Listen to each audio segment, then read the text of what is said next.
I want to go ahead and introduce my husband, Louis Shine. Come on, meet me up here. Whoop, whoop. Whoop, whoop. Now I get to sit down and not trip over my pants because they are long. I'm short. They are very long. All right. Oh, you got to get your mic on? Hello. Thanks for Hello. Thanks for joining me on the Max Out Girl Meetup. Woo, woo.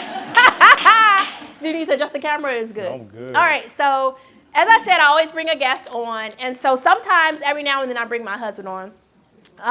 Some people don't know that we actually had the pleasure of working for a nonprofit for years where we went to middle schools and high schools and colleges, and we talked to them about healthy relationships, abstinence, goals and dreams, life choices, and that was just such a blessing. And did I say healthy marriages? We talked about that. That was just such a blessing because we went through so many trainings and just so many lessons of learning how to talk about really healthy relationships in marriage.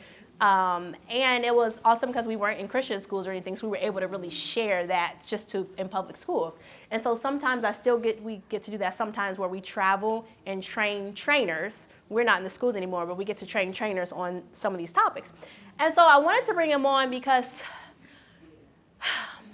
sometimes when I talk to women, they would say, especially before I was married, your standards are too high, or that's unrealistic, or you're thinking that way because you're a woman, but you'll never find a man like that. So because of that, I always like to bring him every now and then because I want ladies to hear a male's perspective, because sometimes we talk all the time and we hear our perspective, but we never hear the men's perspective in our life, and I think they have a lot of wisdom they can share, even about having a healthy relationship. Like, I learned a lot from him where just how a man thinks, right? Sometimes we think we're right or how to approach something, and a man can come and have a different perspective, and we know, all women know, they think different, and vice versa. So it's just really good to get that male perspective. And so again, as I said, we'll talk about singleness, dating, and marriage.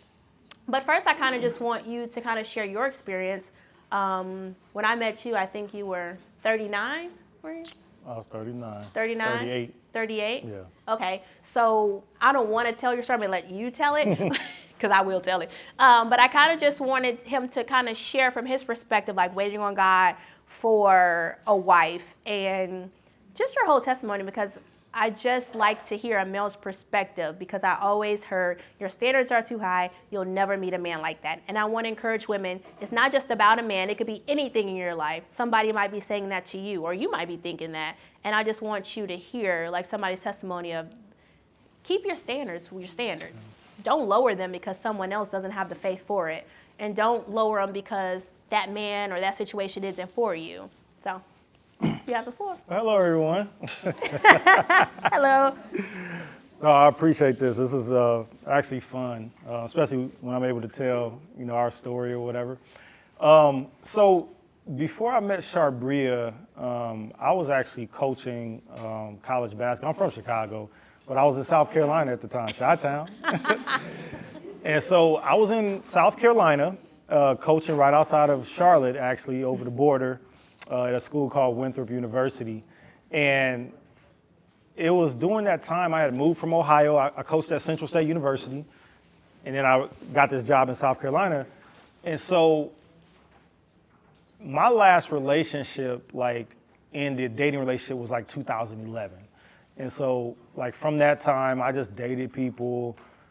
But it came to a point where I was just I knew, even in the dating scene or going out with certain people, my antennas was always my wife. Where's my wife? Because I know I didn't want to wait forever to find that person. And I knew that when dating someone, my mindset was always if I can't see this person as somebody I want to be with, why am I dating them?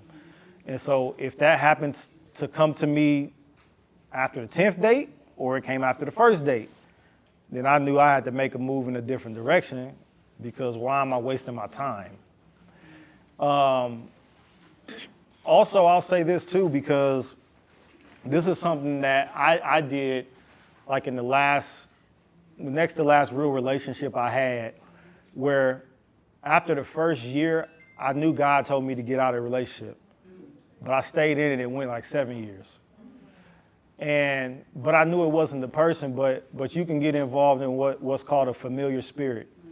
because you have this person that it's like you don't want to be alone. You don't want to be without somebody. You know, you got somebody to call when you feel like you alone or you want to be with somebody. And so you can be in disobedience. And, you know, one of my pastors I had in the past, he would always say, like, if you don't pass the test, you got to take another lap. And so I took a lot of laps, you know, because, you know, here it is where I'm desiring a wife, but I'm not doing what I'm supposed to do in my life to match with what I say my desires are. You know, I'm with somebody I know it's not my wife, but because everybody else with somebody tonight, I want to have somebody that I can go hang out with. And that's the wrong spirit, you know. So I had to come out of that. And it was one of my pastors that really helped me to come out of that, because it can really be a trap. It can be something that you like, man, I know I need to get out of here and I don't. And it's a stronghold and it becomes a soul tie. Anybody know what soul tie is? Then it can be strong, you know? And so that was like earlier on. So then I got into this period where I was really serious about it. So I ended up moving to Charlotte. This was like 2018. And it was funny because I started going to a church down there called Elevation Church when I was down there. And I was so excited because it's like I'm in a new city, I'm single, but I was looking for my wife at the same time. So I go in church the first time, like, and I do what you call that wife scan. You like, like, you know, you kind of looking at everybody, though. I know she in here, you know what I mean? You didn't see nobody, you know? So after that, you know, I mean, you know, it's just, maybe God was blocking them, you know? I'll say something about that later, but because sometimes, like, the person for you, God will hide them. You'll never see them, you know, but then they'll show up at it. Like, man, they always been there. It's kind of what happened to her. I'm going to share that story too. But so then there was a couple people, like coworkers, that introduced me to a few people. And they were like, you know, you should go out with this person. She a good, godly woman and da-da-da-da-da. And it's a couple of them I went out on dates. And I just knew, like, this person's not for me. You know, so I was at the point in my life where it was quicker to move on from that because I was really focused at that time. I knew I didn't want to waste any more time. I didn't want to hurt anybody else being in a relationship, because the longer you stay in something that you're not, the hurt's going to be stronger later, you know? And I didn't want to do that to nobody, because at the end of the day, that's God's daughter too. And so if you're doing her wrong, you got to answer to him. And so those revelations got to kicking in. And so I say about a year before I met her, I was really strong, like, hey, if it's not the person, I'm good, because I really wanted somebody who loves the Lord, you know, and that was like first and foremost. Like, I knew that in the end of the day, God, he created the institution of marriage. And so, you know, I wanted it how he wanted it, how he desired it. I wanted my marriage to mirror what he created marriage to be, so that it can be a witness to other people who desire to get married. And so I was just really, really strong on that. And so I can remember 2019, and this is 2018, is right before I met her. You have May, June, July, those summer months. And, you know, I went on a few little dates they set up. I knew it wasn't it. So, like, it was the last time I talked to him or anything. And so I was like, Lord, I'm done.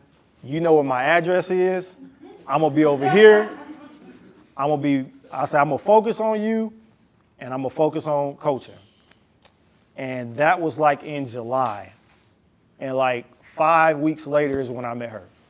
And I found out, and I heard so many people tell these stories, like, I found out if you're waiting for a mate, the best thing that you can do is completely focus on God. Don't focus on the mate. Like, he'll set the situations up and bring that person around. And so that's what he did. So I came home from Atlanta. I was down there recruiting, and it was July 28th, 2018.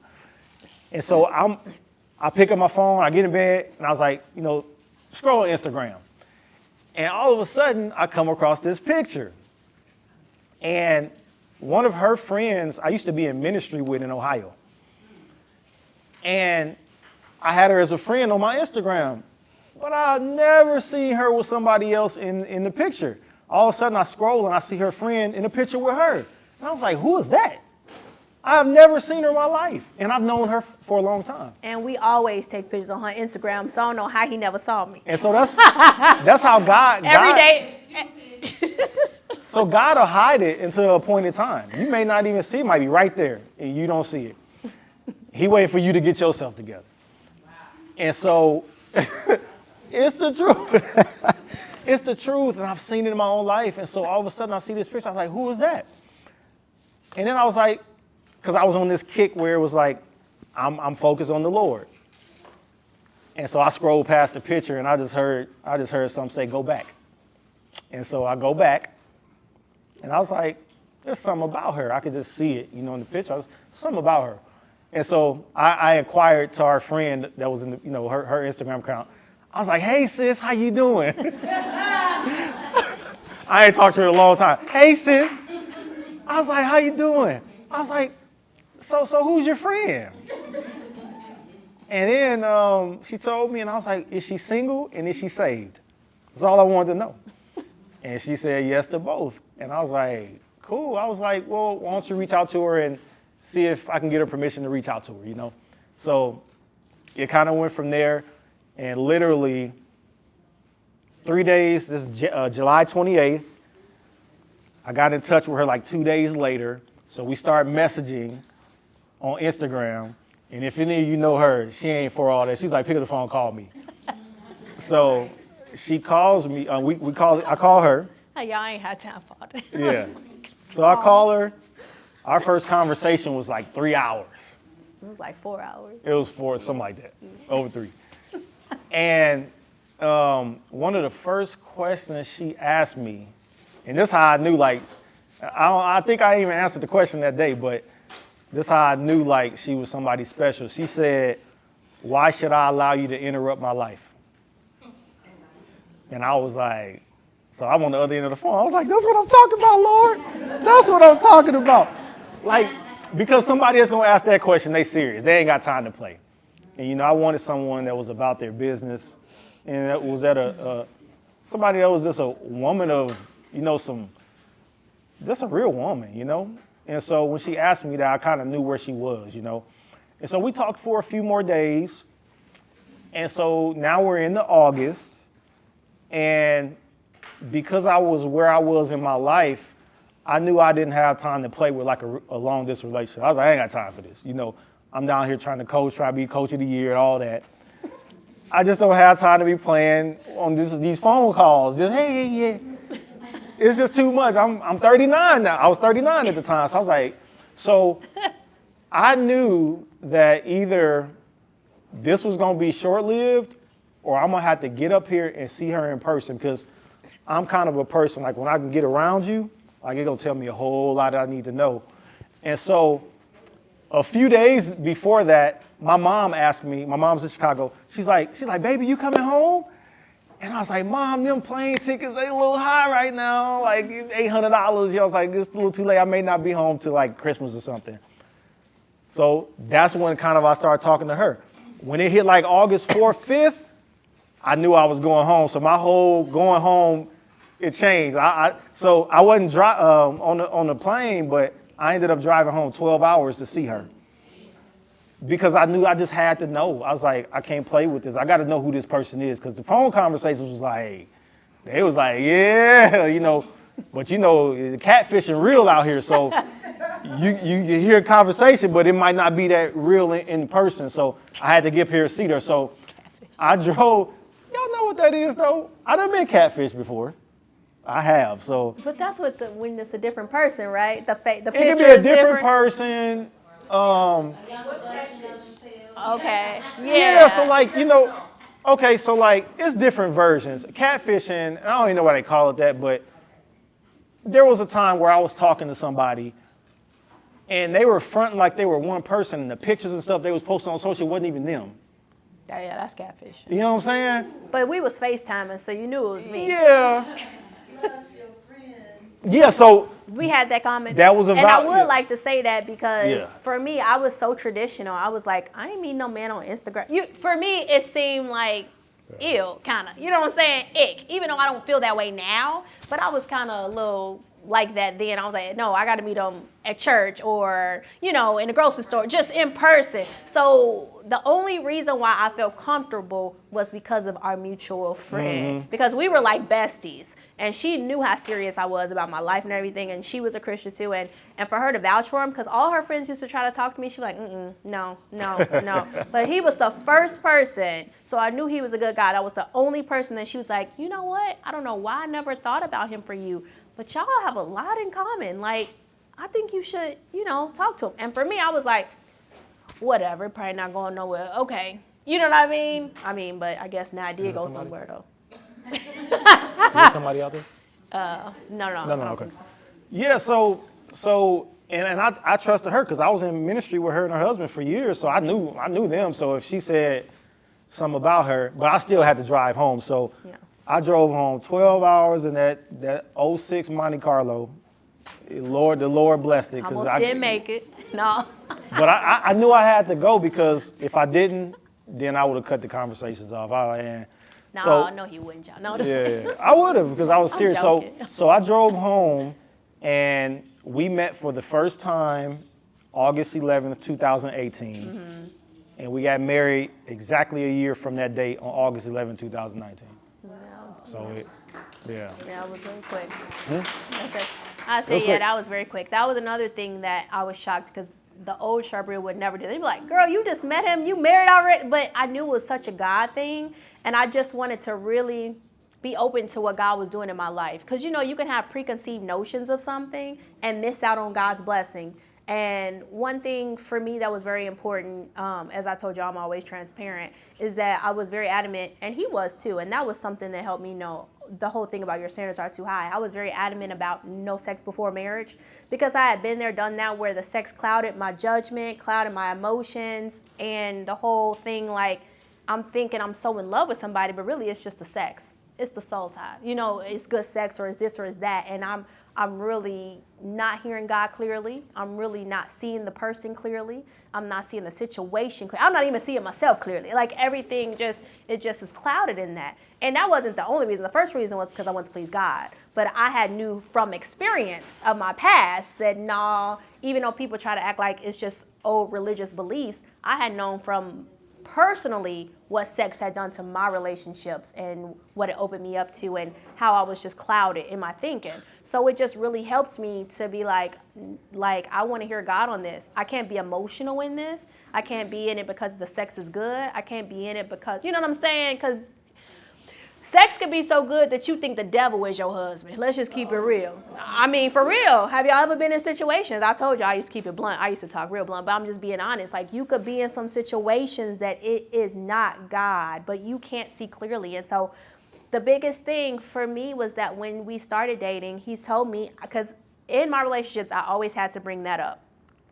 I was like, I'm going to see where he is in this relationship. I talked a lot. So a lot of men pretended to be a certain way to be who I wanted them to be. So in this, I was like, I'm not going to be talking a whole bunch. Let me see what's on his heart. Let me see how he directs the conversation. Where does our conversation go? What does he want to talk about? I needed to see all that. So I had learned. At this point, I'm in my 30s. I had been around the block a little bit. I knew what I wanted, what I didn't want. And I knew, just to use a little bit more wisdom than I had in my 20s. And so one thing that he had told me, he said, I just want to let you know up front, we will not have sex until marriage. And when he said that, I'm just thinking, yeah, okay, they all say that.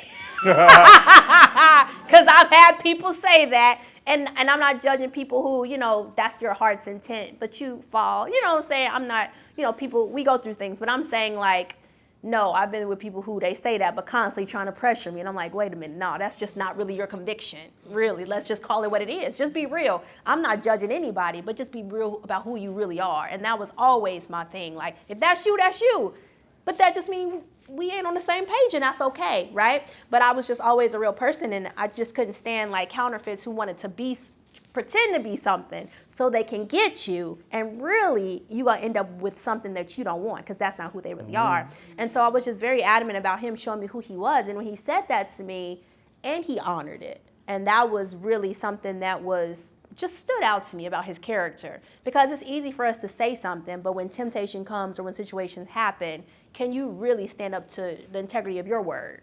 And that was just something for me that was just important. And so that also spoke to me, because when people used to always tell me, it's a line in one of my plays actually, where a man tells me in the last play that I did, Single Woman Chronicles, you're never gonna find a man like that.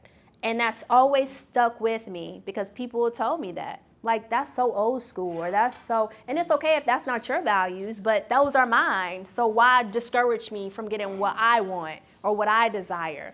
And I was just, before we got married, I was just so determined that time, like this time in my life, to get what I really wanted, because I had always settled, because you want a love story of your own, or because maybe I am being a little bit too strict, or maybe I am, got standards, or maybe she right. I'm really not gonna find somebody like that out here. And let's call it what it is. We were talking about earlier, the dating pool is crazy. So it's just like you feel like it ain't nobody out there like that. But one thing that I started doing is I stopped looking. Yeah, when I'm looking, I'm going to choose wrong probably every time. So let me stop looking, because it's he who finds a wife that finds a good thing in the first place. So why am I looking? What am I looking for? God knows, like he said, he knows my number. But I feel like it was so cool when he said, because, the man looks, he finds. That he said, okay, God, I'm done looking. Like, I keep choosing wrong. Like, I just think that's so powerful, because it comes a time in our life where we're just like, okay, you know what, God? I surrender this to you. Like, I know what I want, but I'm not the best at finding it. I haven't been the best at attracting it. And so I'm just going to lay this desire down at your feet and trust that you know my number. And that was something so powerful to me, because I hear women all the time saying, like, you got to get yourself out there. You got to do this. You got to do that. I'm not against that. I'm not against dating. I'm not against none of that. I even have a book called The Single Woman's Guide to Dating. So I'm not against that. But it's the God's way with wisdom. That's what my book is. But at the same time, it's according to your faith. I believe, because I had already been through so many dating patterns and hurt situations, that I ain't got to be out here doing all of that. God can bless me when it's time, because he knows where I am. He blessed me in my house where somebody messaged me. I was looking for no one. And to me, that's so powerful, because it can come in a way that you would never expect. Instagram? No, ain't nobody gonna find no husband on no Instagram. Like, this is what I'm thinking, right? But it's just like God can use any creative avenue. I think we have to stop putting God in a box. And that's for any blessing, not just a husband or a wife. It's just like, stop putting him in a box. Stop rejecting the way he wants to do something in your life. And even now I'm speaking to myself, because there's new situations. After you get married, it's not just marriage, right? You have so many situations in your life, and it's like, sometimes we have a preconceived notion of how it has to be done, how we want it to be done. And God's like, just let me do it. Just let me get it to you the way that I see fit. Because I promise you, when he gets it to you the way he sees fit, it's going to be right. It's going to be right. Like, nobody could have never told me that I was going to meet someone on Instagram, marry him in a year, quit my career, quit my job, move to South Carolina. I had never been nowhere but here my whole life. Move there with no friends, no family, and just follow this man. I would have been like, shut up, you crazy, I ain't doing that. Like, no way, I'm not doing none of that stuff. But it was the best decision that I made, and I couldn't have done that without the leading of the Holy Spirit, without God, because no one understood my journey, not even my parents. But they had to trust that, okay, we raised her right, we prayed for her, she's gonna have to make her own decisions, right? She's gonna have to live her life just like they did. And nobody understood. But once I did what I felt now, I mean, my goodness, they like him more than they like me. They love him now. I'm just like, is he your favorite? Really? Like, I was the favorite of the family because I'm the baby, but he done took over. So it's just like, you really do have to trust God. And I think one of the biggest struggles in waiting was just the patience of not filling up my life and my time with counterfeits. That is the easiest thing to do. People and things that you know, it's just serving you right now, but it's not going to serve you later. It will destroy your life, it will destroy your purpose, and it will prevent you from getting that very thing that God has for you. And again, I'm not just talking about a mate. I'm talking about anything you desire in life. Taking things that are down here beneath you, who God called you to be, just because you're impatient to wait. Mm-hmm. And yeah, you're gonna go through, some of those emotions, some of those feelings. But I always told women that I talk to, I would rather suffer now and be single than suffer later and be in an abusive, unhealthy relationship because I did not wait. I almost was in that a couple times, but thank God that and again, if you've been in that, this ain't no condemnation because God can turn it all around. I always say that because we all have done something. We've all been in situations, but God can still turn that situation around. But yeah, I always just say patience is the best thing. And I got to tell you, I really, to me, patience was like a curse word. Sometimes it still is to me. I'd be like, patient for what? Patient? Why? I want it now. I'm a little bit low key. I'm still a little bit like that. But my husband is patient, so he helps me a lot. Like, just chill a little bit. Like, and I'm learning, like, yeah, because when you rush things, it's usually not right. You're usually not thinking clearly, whether that's a purchase, whether that's any kind of other decision. I've learned, like, if I got to make the decision right now frantically, I'm probably going to make the wrong decision. If it can't wait till tomorrow and you rushing me, then I don't need it.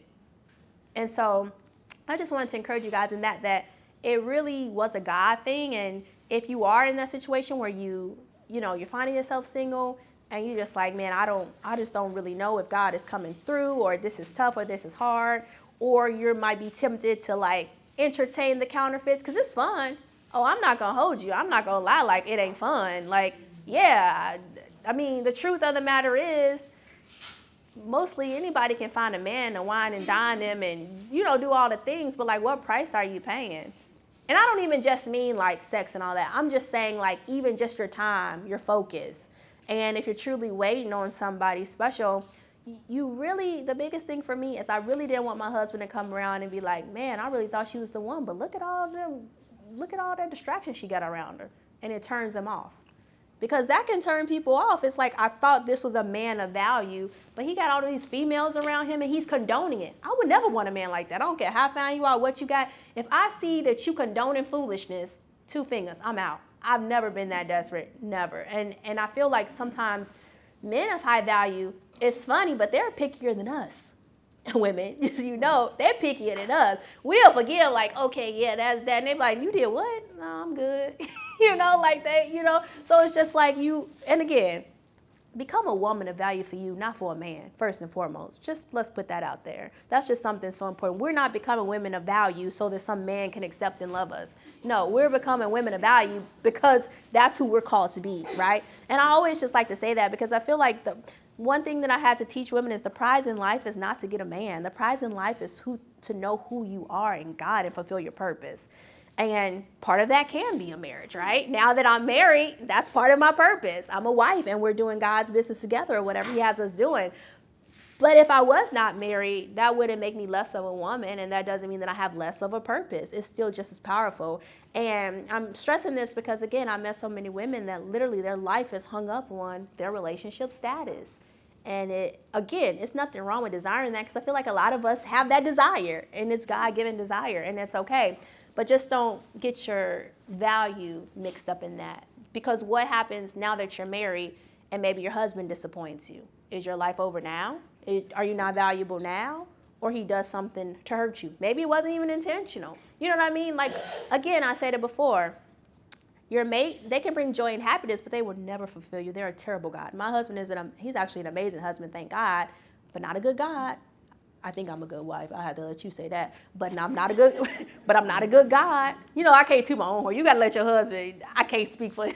I got to let him say that. But you know what I mean? Like, the moment that I and sometimes I have in our marriage, put him on a pedestal, you get so hurt and disappointed because the first time that you feel like you disappointed them, you feel like trash. You feel like, man, like I disappointed him because my value is not in his approval, even though I'm supposed to please him, right? Respect him, honor him, love him, all those things that God tells me that I'm supposed to do in the marriage. But again, if my value is in if my husband approves of me, when he has a bad day at work and he says something just because he's mad or he's tired or frustrated, maybe he didn't even mean it, and now I'm cowering in a corner, you can't do it. You have to realize we're both human. If you're in a relationship, you're both human. You're going to make mistakes. They're not your God. We're both in this thing together. It's 2 imperfect people coming together that's going to make mistakes. Hopefully, if you desire marriage, you're already married, you learn forgiveness because you're going to need it. Trust, unity, like love. I'm gonna let you talk. I've been talking for 2 hours. Go on and take over. I like to talk, y'all, but he do too, so don't let him fool you. I'm gonna let you. This is her event, so. He likes to talk more than I like to talk, which is funny. No, I mean, I going back to what I was saying before, I just had to, God says no good thing will he withhold from you. So if you're looking for a mate, he's not withholding it. A lot of times it's up to you. I mean, I think that's with anything. It's a mate, whatever you believe in God for, the rate of conversion is up to you. Like, he's already done it. It's already done. It's what are you doing now? You know, so if you're still kind of playing around over here, God, he's a father. So he's not going to give you something that's going to hurt you. He's not going to give you a mate when you're not ready for it, because he's just going to destroy it, you know? So, you know, there's a lot of getting yourself together, you know? And again, that's with anything, because we have people that's married in here, people that's not, people that... Who is married in here? Who's married? Married. Who's married? Anybody here that's married? Oh, okay. All right. Now, who... She said it is. What you say? Yeah. Sometimes we get married, people come through. And marriage. So we're gonna talk a little bit about marriage, but you're right. Most of it is singles. Yeah. So who's desiring a mate? Okay. Ain't nothing wrong with it. Ain't Not nothing wrong sure. with it. Yeah. Yeah.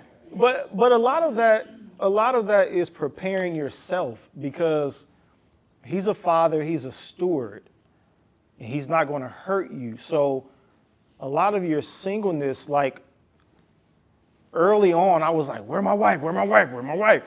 And it's just like, it was just too much. Like, God, like, what you doing? Like, prepare yourself, get my word on it. So I had a scripture, Proverbs 19:14. It says, house and riches are an inheritance of fathers. So like, a father can give you an inheritance of house, riches, but it says a wise, understanding, and a prudent wife comes from the Lord. So the Lord is the one that could give me a wife. So I held on. I'm like, Lord, you said that you would do it.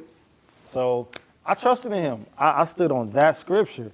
If you're believing for a husband, find you a promise in the Bible that gives you a right to have a husband.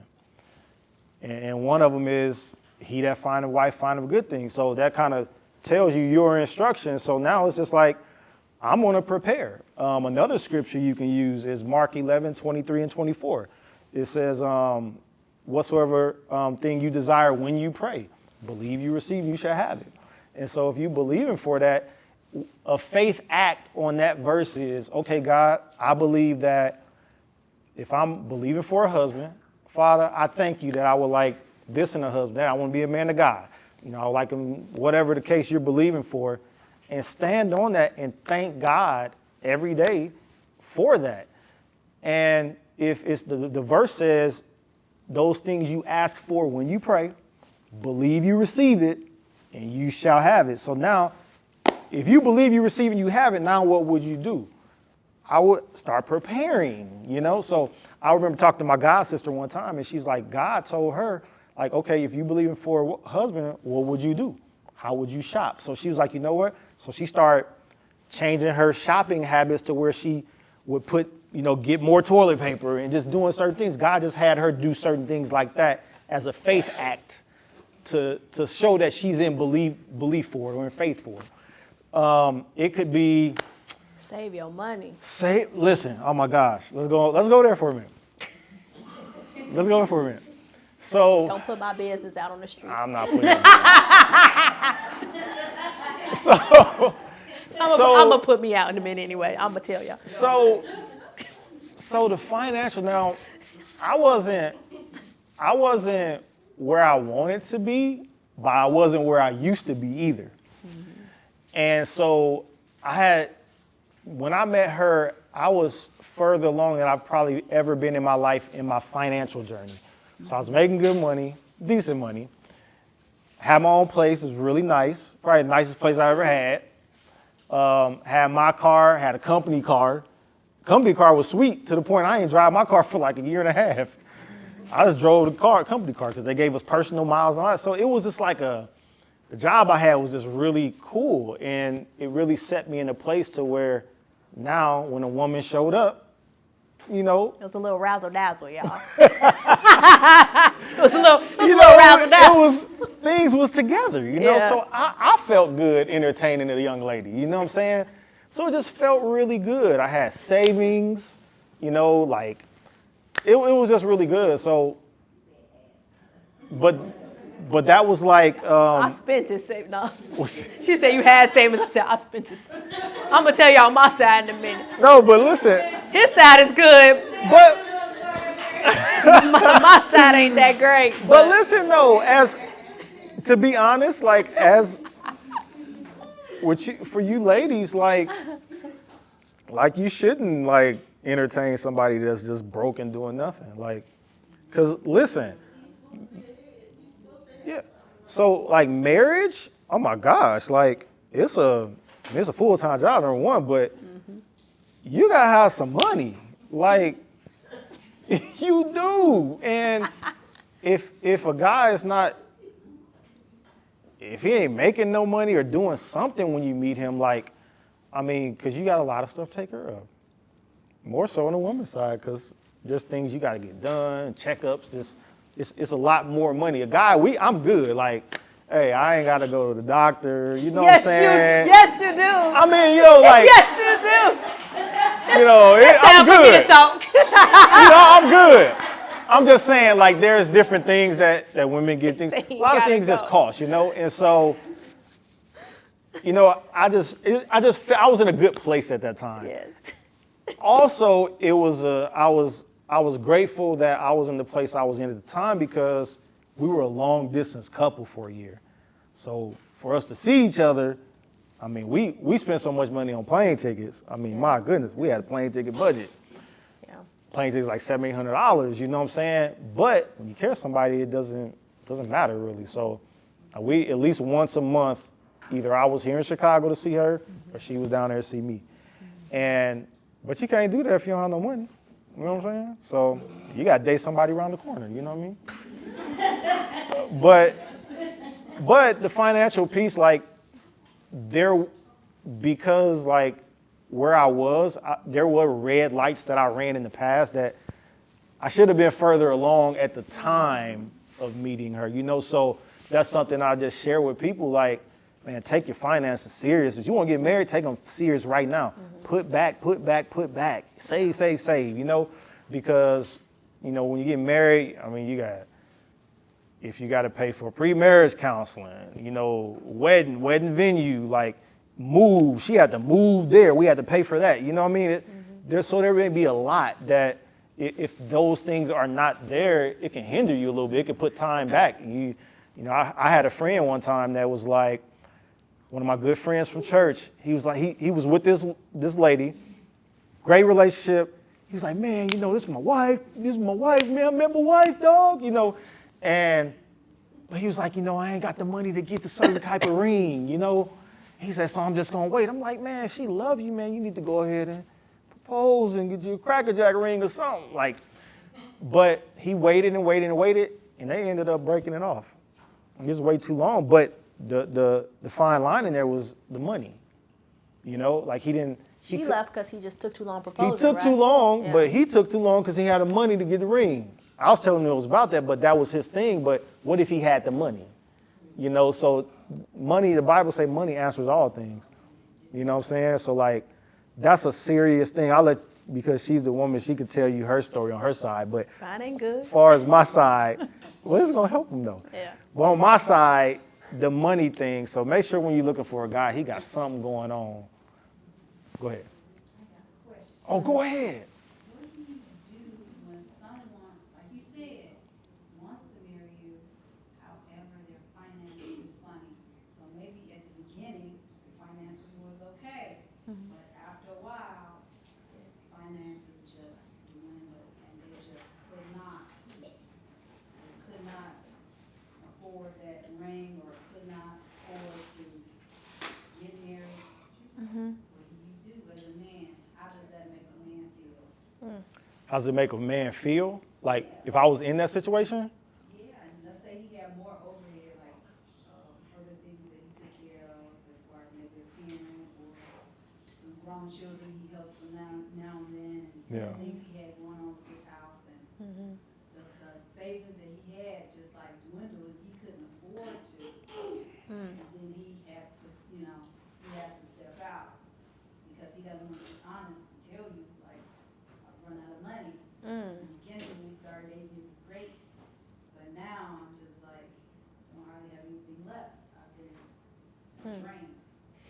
Yeah, I mean, Wait, you've been drained or he? Oh, he's been drained. Oh, okay, got you. and this is before marriage, right? This is before, and then, you know, he says he's overwhelmed, you know, he has all these things going on, and it's not fair to, you know, pull me into it. Hmm. He just cannot, you know, Afford a ring?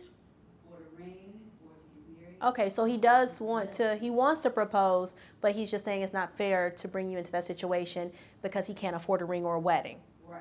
But he wants to propose. He wants to, but he can't. His finances are shot. Mm. He got his own place and car.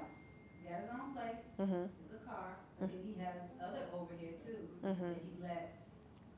You know, he's the type of person that can't say no, so Mm. mom calls, she, oh, I do this. Well, that's a red flag right there already. Before all of that. He cannot Yeah. say no, so now he has to make a decision, like, what am I gonna do? Yeah. As a man, how do you think it might make a man feel when he can't say no to his family? Okay. Yeah. So, and I try to just try to listen to the Lord on how to answer you, but so as a man, how it would make me feel, I guess just listening to you, it seems like there's two things going on. I guess from the outside looking in, I would be looking at what is the person's priority, because like, you know, how the word talks about, you know, you leave your father and mother and cling to your wife. You know what I'm saying? So like, there has to be a point in there where it's like, if this is the person I'm about to choose to spend my life with, then this is going to have to stop. And I think that as a woman will have to see that and be able to discern that and say, okay, if this person is still choosing that, 9 times out of 10, the stuff that's happening before marriage is going to happen after marriage. And worse. Yeah, it's going to be magnified more. But now you guys are going to be in a covenant of marriage, so it's going to feel worse too. Because when you're supposed to be the priority and you're not at that point, it'll hurt, you know? So I think those are things that you have to see, like, even like as we were dating, there's things for me that I'm showing her that she is the priority for me and that we're going in that direction. You have to be able to see that fruit. If you're not seeing that fruit, then as a man, I have to on purpose show her that. That means I have to have a mutually exclusive relationship. I have to be able to choose her, and she know I'm choosing her over, well, you know, I want to go over here. You know, I've been in family reunion 17 years, but when it's time for me to see her, well, you know, I got to go. I got to show her, like, I desire you. And so if those are the things that's important for you, so I'm just saying, like, you have to ask yourself at that point, like, okay, you know, go ahead. I was married. I waited till I was married. My story is totally different. I did not want to be married right away. So God brought the idea, and I was like, what happened? I was angry with God, not my ex-husband. But I wanted to speak to you specifically because I believe that we have to pray. Because a lot of people, the reason I came, I don't necessarily need this, but the encouragement of I'm a godly woman. I'm an anointed woman. I'm not gonna be out here, you know, like the ones that they got divorced. But because I just was like, I'm taking 100, because I waited on the Lord, and I couldn't understand why things went the way they did. But I stood by my ex-husband's side for a very long time. We have 2 now young adult children. But the Bible tells us to honor our mother and father. That is not at the expense of dishonoring anything else.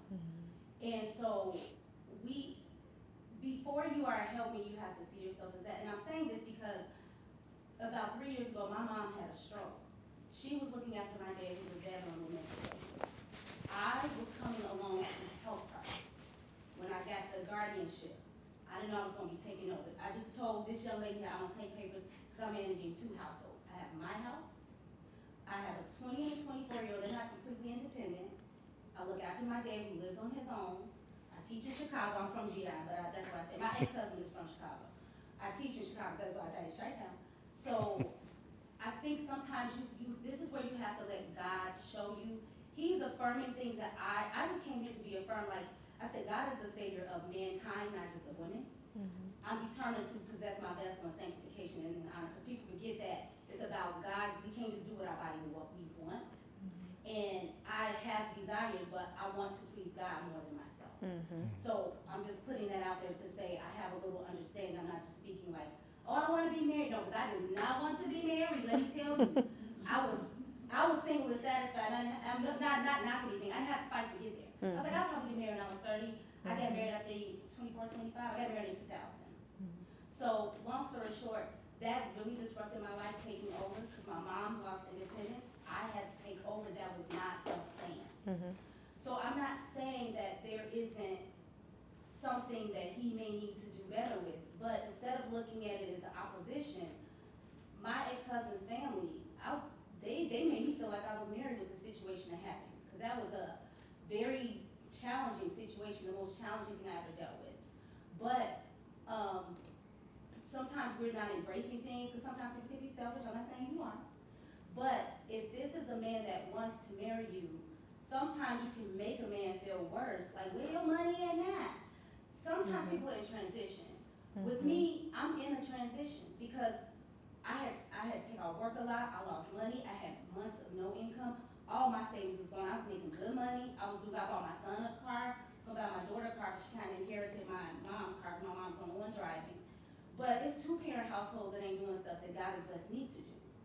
So I'm saying this to say, don't be quick to dismiss, because if that's the case, I'd be like, I could have said, well, I trusted God.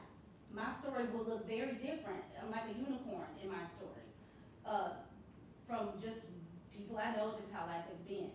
I know there are other people who've been through what I've been through. But what I'm saying to you is, don't dismiss somebody that might be in a transition. Sometimes you can be the one to help him. And I'm not saying help him financially, because you do want him to get there. But if he's taking care of parents, is it something where there's a health concern? Because I was gonna move, my baby's a senior. She's been out of high school 2 years.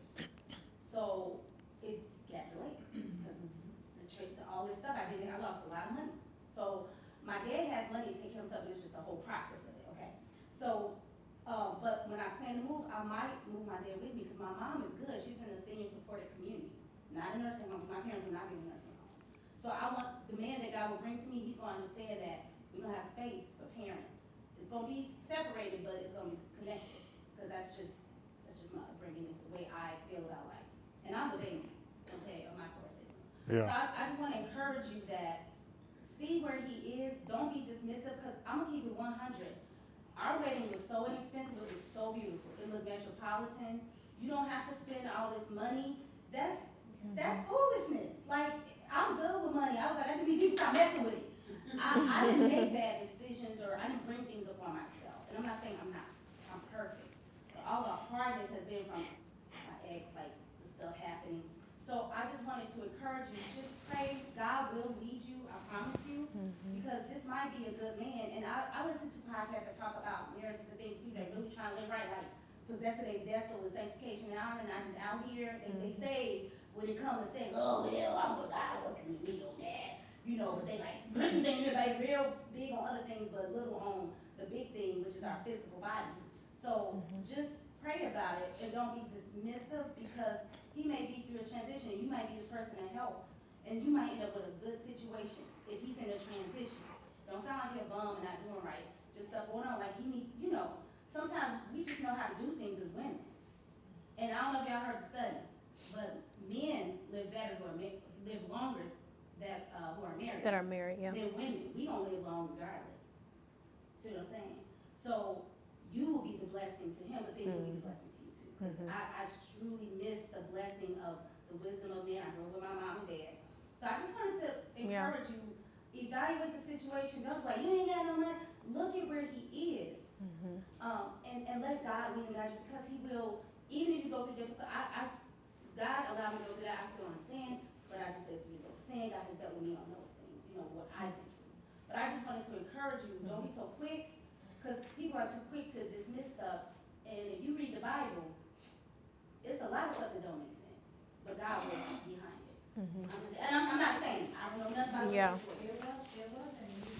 He let me go because he was too overwhelmed.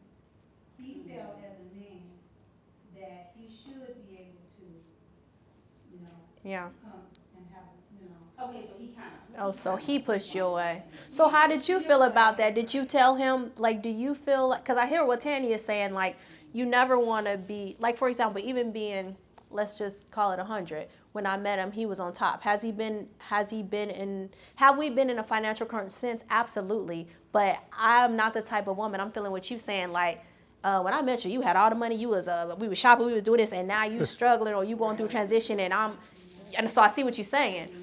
So how are you to that situation? Like, he wants to be with you, but he feels bad as a man because he can't give you what he thinks you deserve. That's it. So what did you tell him? Like, do you? I couldn't Did, say anything. All I could do was respect what he said. He was like, well, you know what I'm going through. oh, so you didn't try to tell him like, well, no, I care about you. I know you're in a transition. I want to be with you. We don't. He already had his mind made up. Oh, okay. I can't drag you into this. Okay. You know what I'm going through. I'm too overwhelmed. Oh, okay. You know, I can't do. He had got so stressed out. I just was like, let him. Okay. So he kind of just dismissed it all. It wasn't you saying. It wasn't Okay. me, it was him, and then I think I might have left some things. He might have had some things in mind. And I was like, well, just put it away, get rid of it. And he was like, oh no, I'm not doing that. Like I'm like, but still, when you give me my stuff back. Yeah. But then he was just going through such a bad time. You got something to say, or? So, okay, so Mom when did too. I get the few things that I had, can I get my stuff? You gonna have to check. I was just like, I just didn't say anything. Yeah, Just I let it be. yeah, I would, yeah, let it be. And Yeah. like, if you feel like strongly like this is the person that's for you, fall back, pray and fast. Yep. You know what I'm saying? For me to have that God will give to me, but if it's not, then I got to look, Yeah, just Right. removed it from Yeah. me. yeah, just fall in love with the Lord because He Her knows. hand was up. I know her hand was up. Go ahead, LaGrash. Go ahead. Throw it away. I'm like, he was so adamant, he got We got- so upset about it. He was like, oh no, stop it, I'm not doing that. I'm like, well, you didn't say when you were gonna give it back, so. Yeah, unstable man is a double-minded man is unstable. Yeah. Like, as you're talking now, so one thing to me, men know how to make women, I know how to make my mind up as a Leo woman, but men, they know how to make their mind, they know, like, when he locked in, he was locked in. Men don't do stuff like that. I was in a situation, I walked away because I couldn't do long distance, but I couldn't move either. I was going Yeah. to move now. Yeah. How far long distance, cause he's like 2 He was in hours. Pennsylvania, but he had money, so he flew. All right, we had a hand over. Go ahead. We had a hand over here. Go ahead, LaGrash. No, I was just saying, I was with what they're saying. Just You gotta talk up. beautiful, and hopefully you're at peace with yourself Yeah. and not at fault with yourself or him. And if it's for you, you seeking the Lord, what God has for you is for you, if you're in alignment with God. And you gave him his space, that's what he asked, and she's supposed to do it, he wanted his space. Feel good about you, because you're beautiful. Keep talking to the Father, waiting on the Father, loving yourself, as they're saying. And if he's for you, God will bring him back. If not, it's even better. So I think you're doing 100 right now. Yeah. I think you're I'll be honest, if he's not wanting to honor your body Yeah. with you, because me and the ex, I was like, we was gonna have a trial run, I was like, we can't keep fornicating. And I promise you, because everybody knows what I've been through, they wanted it so bad for me, but it's my life. And the day I was flying out, all of a sudden my car started overheating. I missed the flight. That was the answer. My aunt stays in Hyde Park. I stayed with her the weekend. It was like a mini retreat. Because I said, God, I don't want to live like this. I don't want to be fornicating. I'm just going to keep 100. I mean, I want to, but I don't want it under fornication. I need it under marriage. So my scripture is marry to burn. That's mine, marry to burn. Better to marry than to burn. Yeah, I'll say this too. Like, me and my wife, we actually started. It's the Bible says, "In the multitude of counselors, there's safety." And like a lot of people, they kind of stay in their secret sin or like secret relationship. They know what you're being, or you might be in a relationship you want to be in, but y'all just not going about it right. We started marriage counseling before I engaged, before I proposed to her, because I knew she was the one. reason I engaged, Proposed. proposed to her sooner was because we were at a distance. I didn't want to do it over the phone and nothing, so. And with my coaching schedule and all that, I just couldn't figure out like when we were gonna do it. I knew I was ready, so what I did is I went ahead and ordered the ring. I just didn't know when it was gonna happen. Probably and this was like February. So I came home for Christmas. I met her dad for the first time, and after we ate, we went to this jewelry store, and I was like, which ring would you want, And so she showed me the ring. Like, I let her pick her own ring. Heck, I let her pick her own jewelry over here. Paparazzi got some great stuff over here, by the way. Make sure y'all see. So I was gonna pick some for her over there, but I let her pick it. I like it, make it easy. I gave you 2 options. I got them both. Thank you. So anyway. Which I gave you 3 options for rings. He told me to pick it out. I originally gave you 3 options. Yeah. But by the time he came home, I narrowed it down to 1. She narrowed down to 1. Because at first I wanted like a surprise, but whatever. Yeah, so we was going through marriage counseling. And even if you're not at that point, like if you're part of a church, involve somebody. Sometimes they can see what you don't see. Yeah. You can't see it all, But if you got Make sure they spirit led, not just your homegirl. She's single and unsatisfied too. Yeah, because they're gonna be seeing everything through their filter, And sometimes people be like, "Don't do that, this and that," but they're telling you through their filter of experience or hurts and all of those kind of things. Like, you'll know if they're led of the Lord. If you stand in the presence of the Lord, when you hear somebody say something, you'll know if that's right. Holy Spirit will be like, or the Holy Spirit will be like, that's right. And so get people that's in your corner. Like, you can't do it alone, Yeah. So we went through marriage counseling. It was wonderful. It was great. It was great. Because it shows you stuff. It shows you problem areas, personally. It shows you problem areas, not stuff that you can't fix, but it brings out of you, right? They're going to ask you questions. They're going to prime and, they're going to keep going. And we wanted to get to the point, by the time he proposed, we know what it is. We know we're not going back. So we just decided, because we know we were going that. I knew he was going to propose at some point, but I just didn't know when. So we just wanted to go ahead and just start our counseling so that, the Lord could start working on us. What are some areas we need to work on now? And we promised each other that if there were any red flags during this process, we can just be honest and say, this ain't it. Because there was no pressure. Like, we knew we wanted it to be forever. So we told each other, at any point, if we get that check, it's okay. Like, we got to be real, because this thing is real. Yeah. You have to. And, like, if you're dating someone, you got to have conversations. So, like, in your case or whatever, one thing I was thinking I didn't get to say earlier is, if there's a situation with somebody, talk to them, ask them. Like, getting married to someone, that's not the time to be sitting back trying to hold your tongue and I should have said that, or, after the wedding, dang, I didn't think about that. You know what I'm saying? It's like too late at that point. It ain't too late. I'm just saying you have to take the covenant. Marriage is a covenant. It's a vow before the Lord. And so you don't want to take that lightly. You know what I'm saying? And so you want to say what you have to say. Say how you feel. Ask them questions and let them answer them. Hard questions. What happens if we do have one parent, God forbid, but if a parent gets sick, how are we going to handle this as a couple?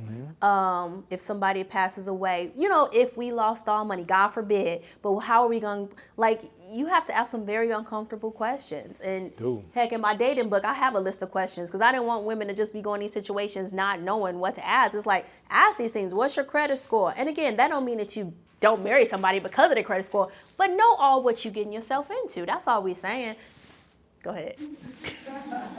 So my credit score was not the best when we met. Now, it was a little higher than it is now, actually, because I never had credit. I just never did it. So the highest my credit score was is when I bought a car that I had when I met her. Mm-hmm. And I paid the car off and it went down. So, but I understand credit. Yeah. So that's why you got to ask questions, because it might not be for the right or wrong reason. Yeah. It might just be, I just never dealt with it. I never really borrowed, never really had a credit card. I just never did it. So and I was the credit card queen. The queen. I had really good credit, but it's weird, because not necessarily for good reasons. I spent a lot of money. but I paid it off. You know what I mean? So it's very weird how it works, because if you would think about, well, who is better with money?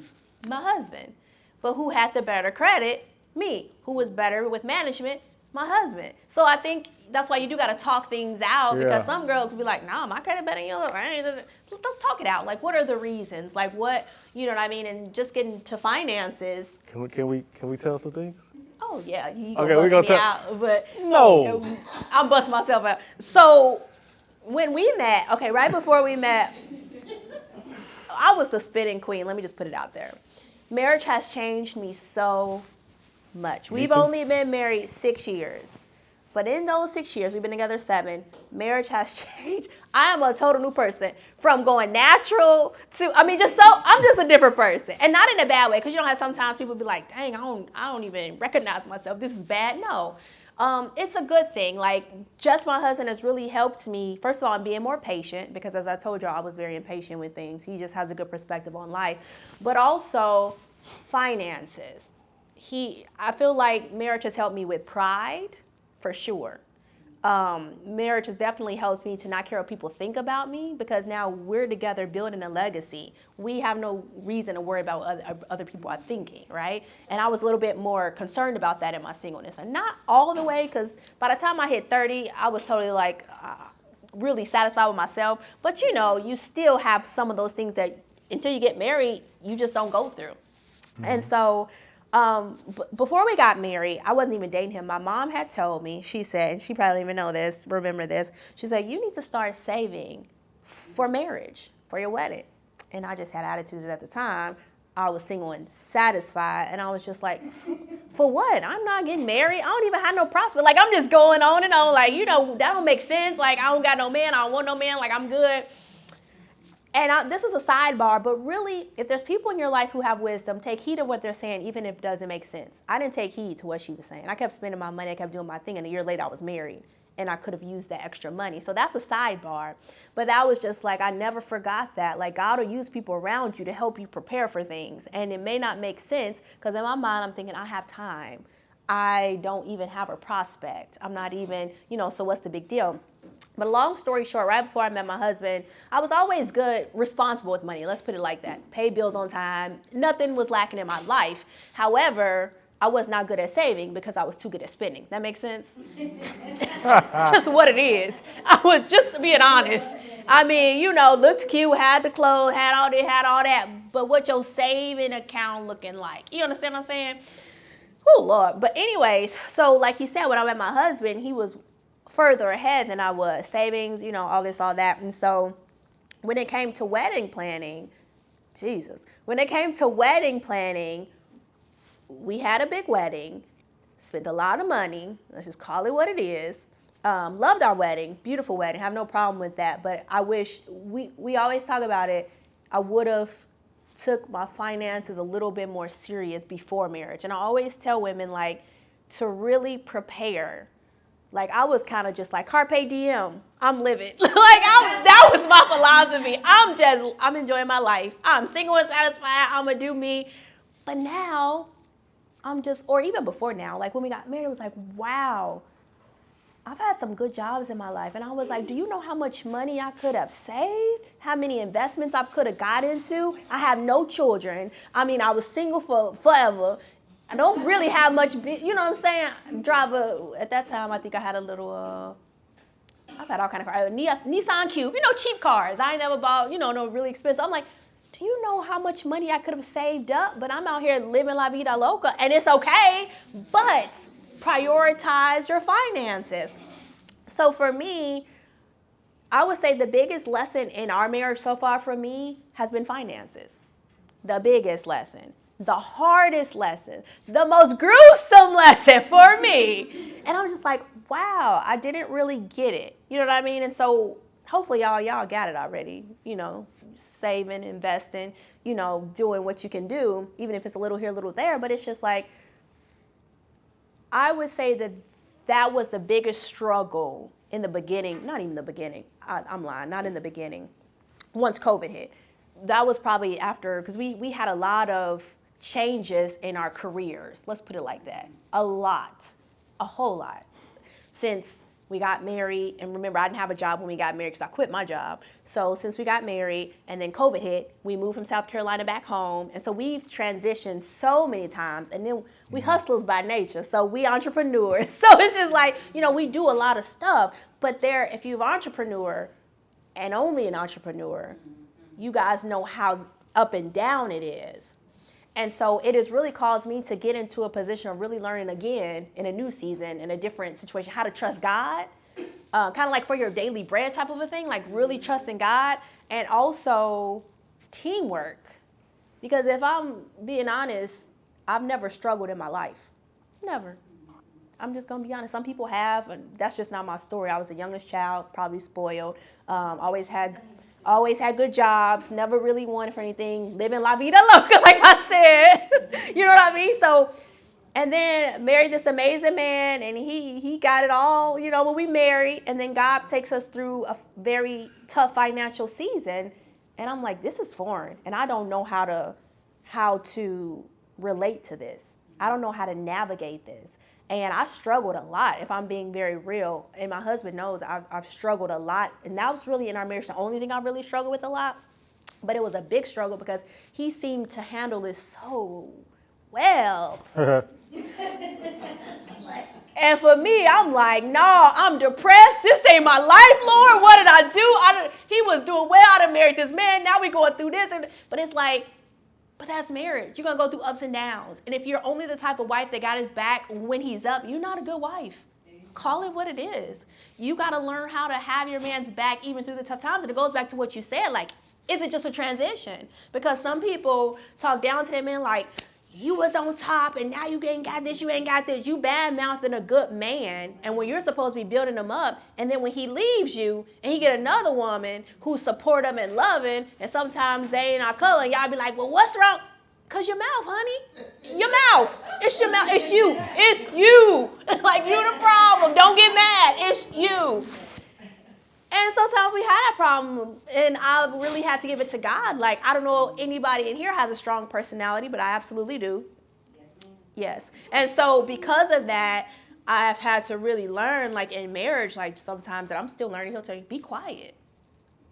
Like, just be quiet. You got a lot to say, but be quiet.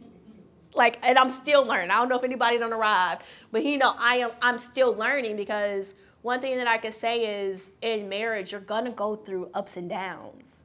And if you can't really see the big picture of this is a good man or that's a good woman and what we have is worth fighting for, you're going to miss out on something beautiful just because of a season. And that's just something that I've learned. Like, a lot of people, and I see them, a lot of people get divorced because they just think it's just supposed to be, marriage is just a high, just a continuous high, just this continuous infatuation stage. And I hear people say, well, we fell out of love. Well, you fell out of love. Well, love, honey, is not a feeling. It's a decision. It's a choice. Because if you could fall in, you could fall out. And God didn't make something where you could fall in and out. Now, of course, I'm not condoning abuse and situations that you can control. You got to get out of those situations or whatever. But I'm saying, like, the best thing that I've learned when we were teaching the kids is about the infatuation stage. When you first meet somebody, there's a drastic change in brain chemistry, the dopamine and all these feel-good chemicals. So sometimes we're chasing those feelings. And don't get me wrong, you have those feelings in marriage, but you got to be intentional about them, about helping create those moments. Because life happens, bills. Then you got kids, and then you got work, and then school, and then family issues, and then you might have aging parents. Then finances. Stuff goes on and on. We all know that. Then your car might break down. Then it's just life, right? And so it's just like in between those moments, you have to be very intentional. And we're getting back to that because if I could be honest, we're very business oriented and we work together. And that's a whole nother thing. We work together, and so most of our marriage, our focus has been business. And we've recently talked about that, and we're like, okay, we have to find balance in that. Because what I don't want, what we don't want, and we've seen couples like this too, is, man, we're great business partners, but our marriage isn't great. You see what I'm saying? And you don't want that. So you have to foster friendship and date nights and, those moments, because we're together almost 24/7. Oh, can you let her in? Thank you. Yeah, so she thought I was trying to. you thought she just texted you. You text her back. and then didn't open the door. That's my mom, ladies and gentlemen. Yeah, so you have to be intentional about that. And people always ask us, how is it working together? And that's another thing, but I'm going to let you take over. Yeah, I'll say this, and I don't know where we are on time, but We're good. I'll say this. You got to be real intentional with the person you choose. Like, Yeah. one of the things that I knew about her when I knew that she was a person for me because I looked at how she handled things. I looked at how she's funny. I looked at how she handled certain things. Like, I looked at, like, if we went through something, how we bounced back. You know, I looked at the condition of her heart, and it wasn't prideful. You know, we were both able to come back if we had a conversation, wherever, or heated discussion or something. We were always able to come back and talk, and it was just butter after that. It was everything's good. You got to know the person you're with, or you want to be with. If they're a hothead, even the Bible say don't make friends with an angry man. You know, if an angry man, definitely not a husband. I mean, you know, you look at all those kind of things. You have to know the person that you're going to be with. You got to know their spiritual state as well, because you're going to have some things go on in marriage that if y'all don't know how to get together and pray on that thing and believe God and stand on a promise until it manifests, it may not work out. I'm going to be honest with you, because the devil going to try to throw stuff at you. But you got to know that you can stand in the presence of God and get a result. So I'll give you an example. She already told on herself about the spending, so now I can talk about this other part. Tell my business. She told on herself. Did she? She told herself. So, so we had a situation. Don't tell my business, dogs. So she talked about herself with the spending and the Yes. credit cards, okay? So now, if you do decide to get married to somebody, make sure that guy is willing to take your stuff on as his own. You can't be like, no, them your debts. No, can't do that. You know what I'm saying? So I kind of knew what it was a little bit. Ain't no little bit, I told you. Yes, I knew what it was. But, you know, because I had paid my car off and I was on my way. He ain't had no bills. So I didn't really have, you know. And that was like a big deal for me, because it's like, man, I got a car note. I'm feeling good, you know. Didn't know I paid my car note off. The credit gonna go down. I'm like, I should have kept the note. Anyway, so she had those things. So, and she had a car note as well. And so But I was paying it. she was paying it. And so once we got married, we started getting in that kick, like, okay, let's knock this stuff out.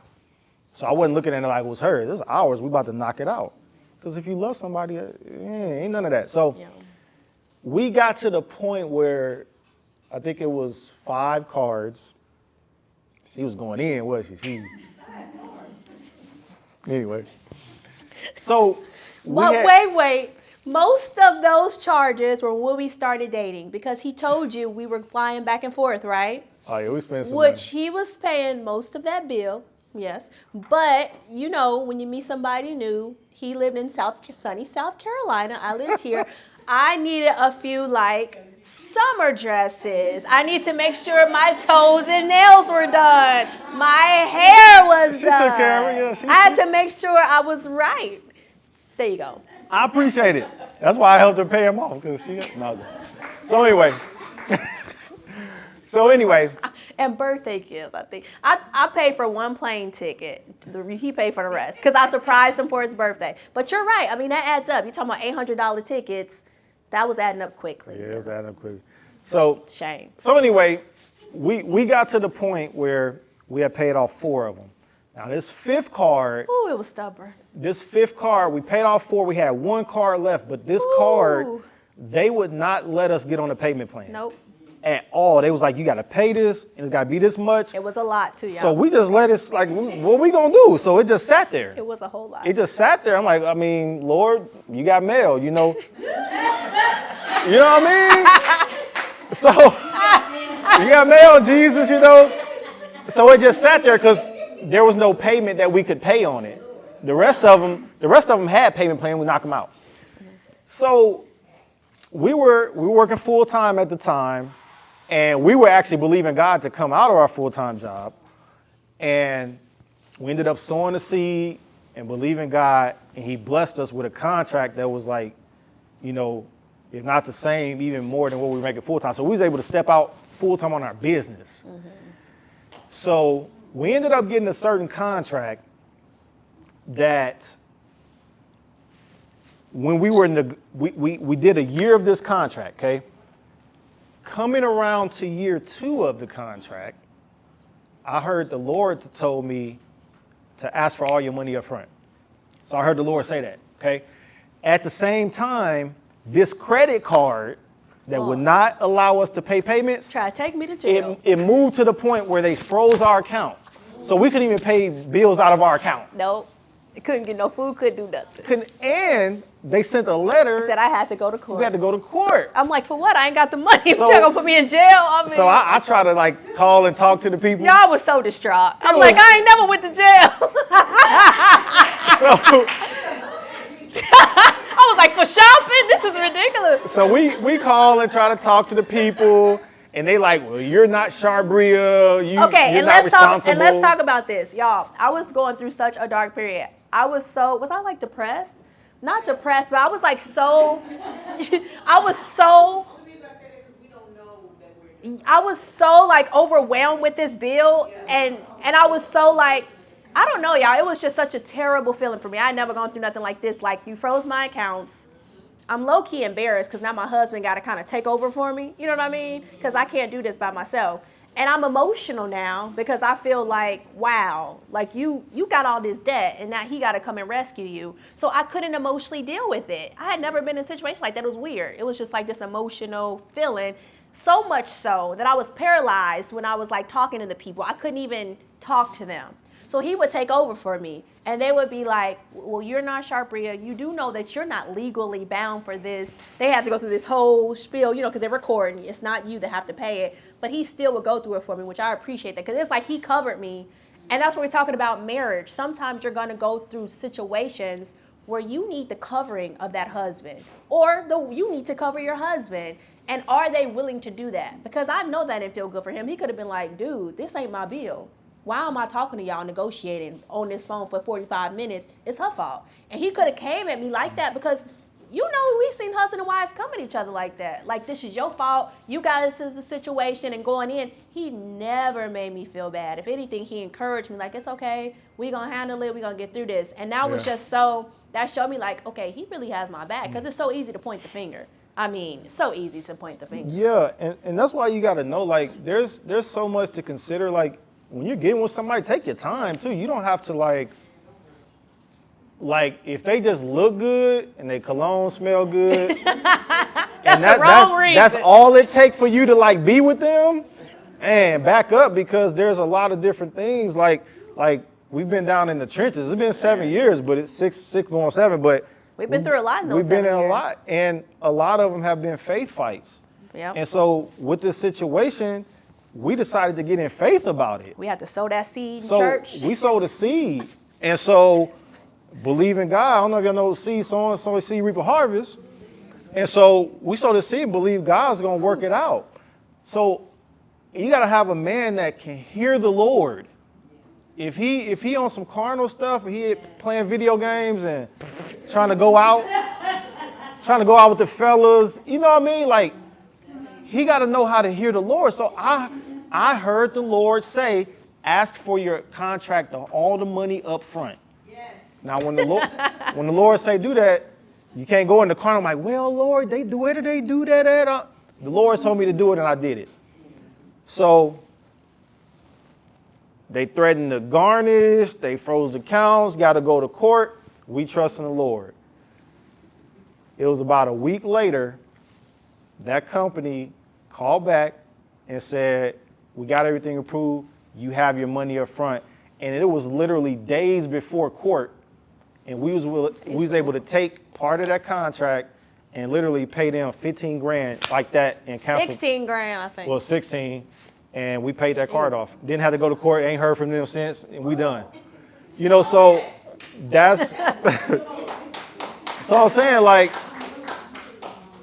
God will handle it. You know, you just gotta know that you're with somebody that you can get in faith together and believe the Lord. But also, You know? if he does handle it, something that I learned, now you can't go back and get in that same situation Yeah, and not think, oh, God's gonna handle it. No, he showed me grace, mercy. No. You know what I mean? And we were in faith about it, so he honored that seed. But you have to learn from those mistakes. And you know, it took me forever. I just not, and it was hard, got a business credit card because I was just like, I am not ever, you know, like I was just so, that situation was just ridiculous for me, you know. And you know, my husband encouraged me, you know, like go, you know, for your business, get the card.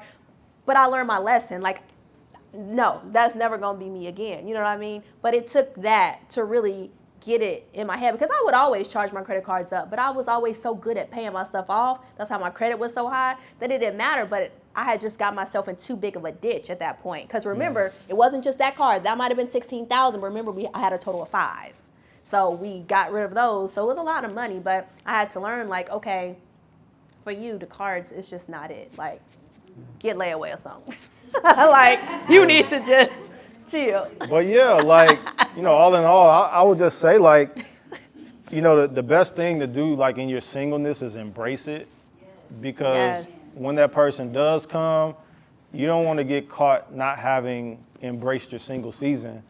Because a lot of times that'll show back up in your marriage. You didn't really take time to seek the Lord, to know the Lord for yourself, to be whole in yourself. So now when you marry, is a piece of you that you didn't complete as far as your singleness.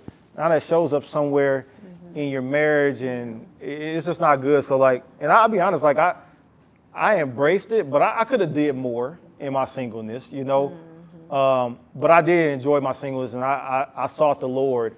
I used to go. You traveled a lot. You did a lot. Yeah, I did a lot of stuff. Out of the country, everything. Mission trips, all kinds of stuff, like live. You know, a lot of times people get locked up so much in, I'm waiting for my husband, or wife.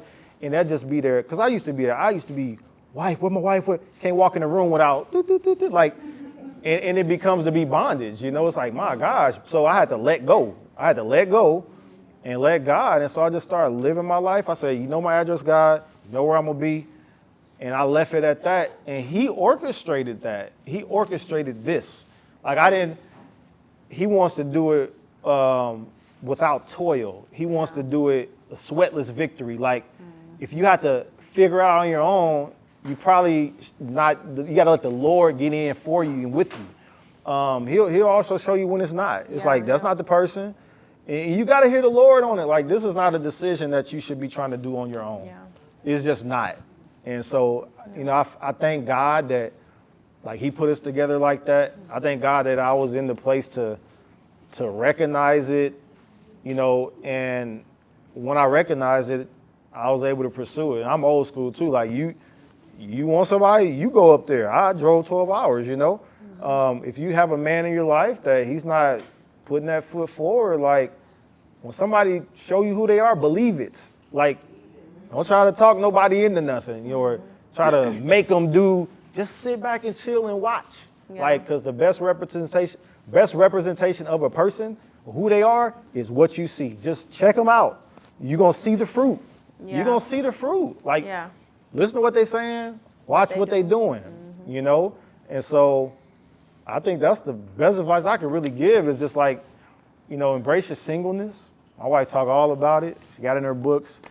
And, you know, if you find someone, you know, put that thing before the Lord. Like, take some time and really pray about it. Like, you know, keep the conversation spiritual. Like, you can get into other stuff later. And natural, like credit card bill, Yeah, like, you got to ask about those things. What baby mamas. Do anybody think they married to you, but you think you not?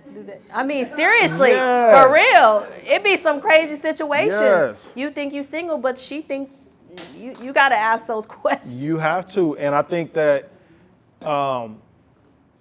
you have to talk about everything. Like, not I'm talking about like everything, like, not stuff that's off limit. I'm just saying, when you're considering someone, you have to talk about certain things. Like,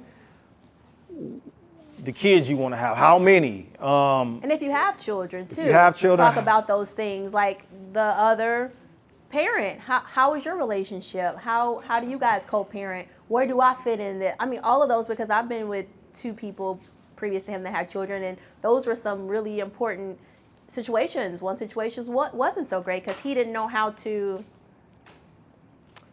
Your kids always come first, but he didn't know boundaries with him and the baby's mother. So it was always drama.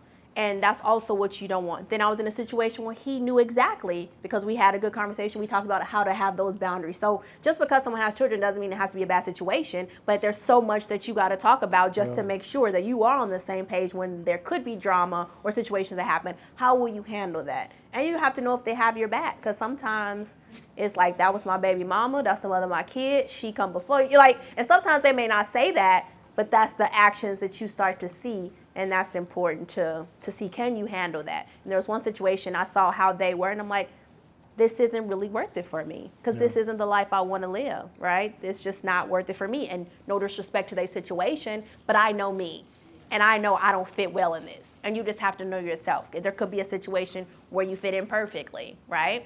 I was with someone that had a little girl, and it fit in perfectly with her because we had a good relationship. So you just wasn't the right guy, but that situation was fine with the baby's mother and stuff. So it could be good situations with kids. You just have to see where you fit in that, yeah. Because I don't want to discourage people who have kids, or maybe find a mate that has kids. Because I know beautiful stories also with co-parenting and things like that as well.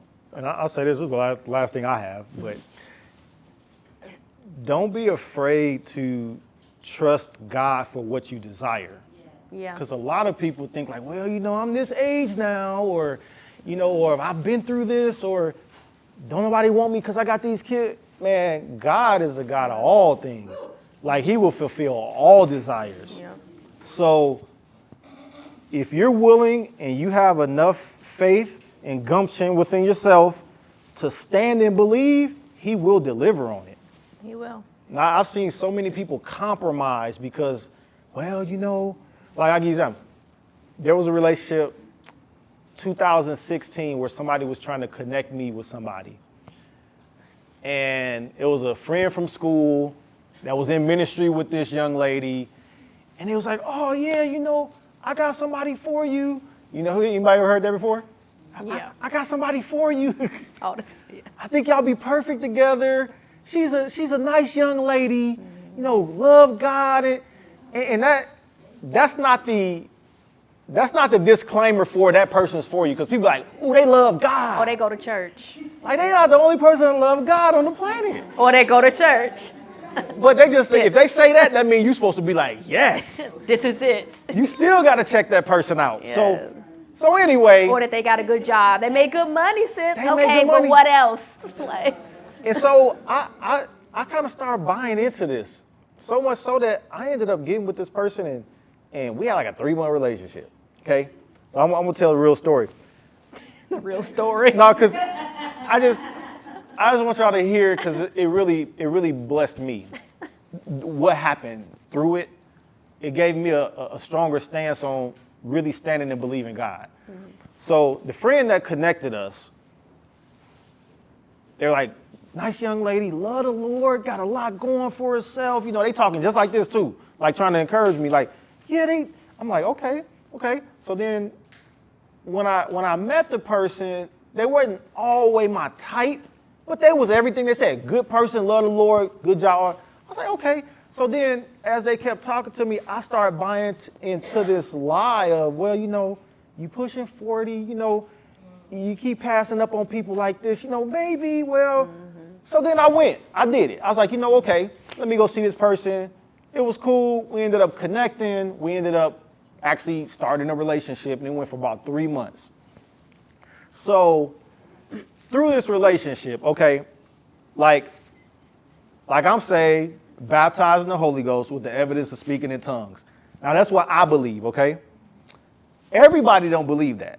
Some Christians do, some Christians don't. But that's what I believe. So I was believing the Lord for somebody that believed in the baptism of the Holy Ghost with the evidence of speaking in tongues.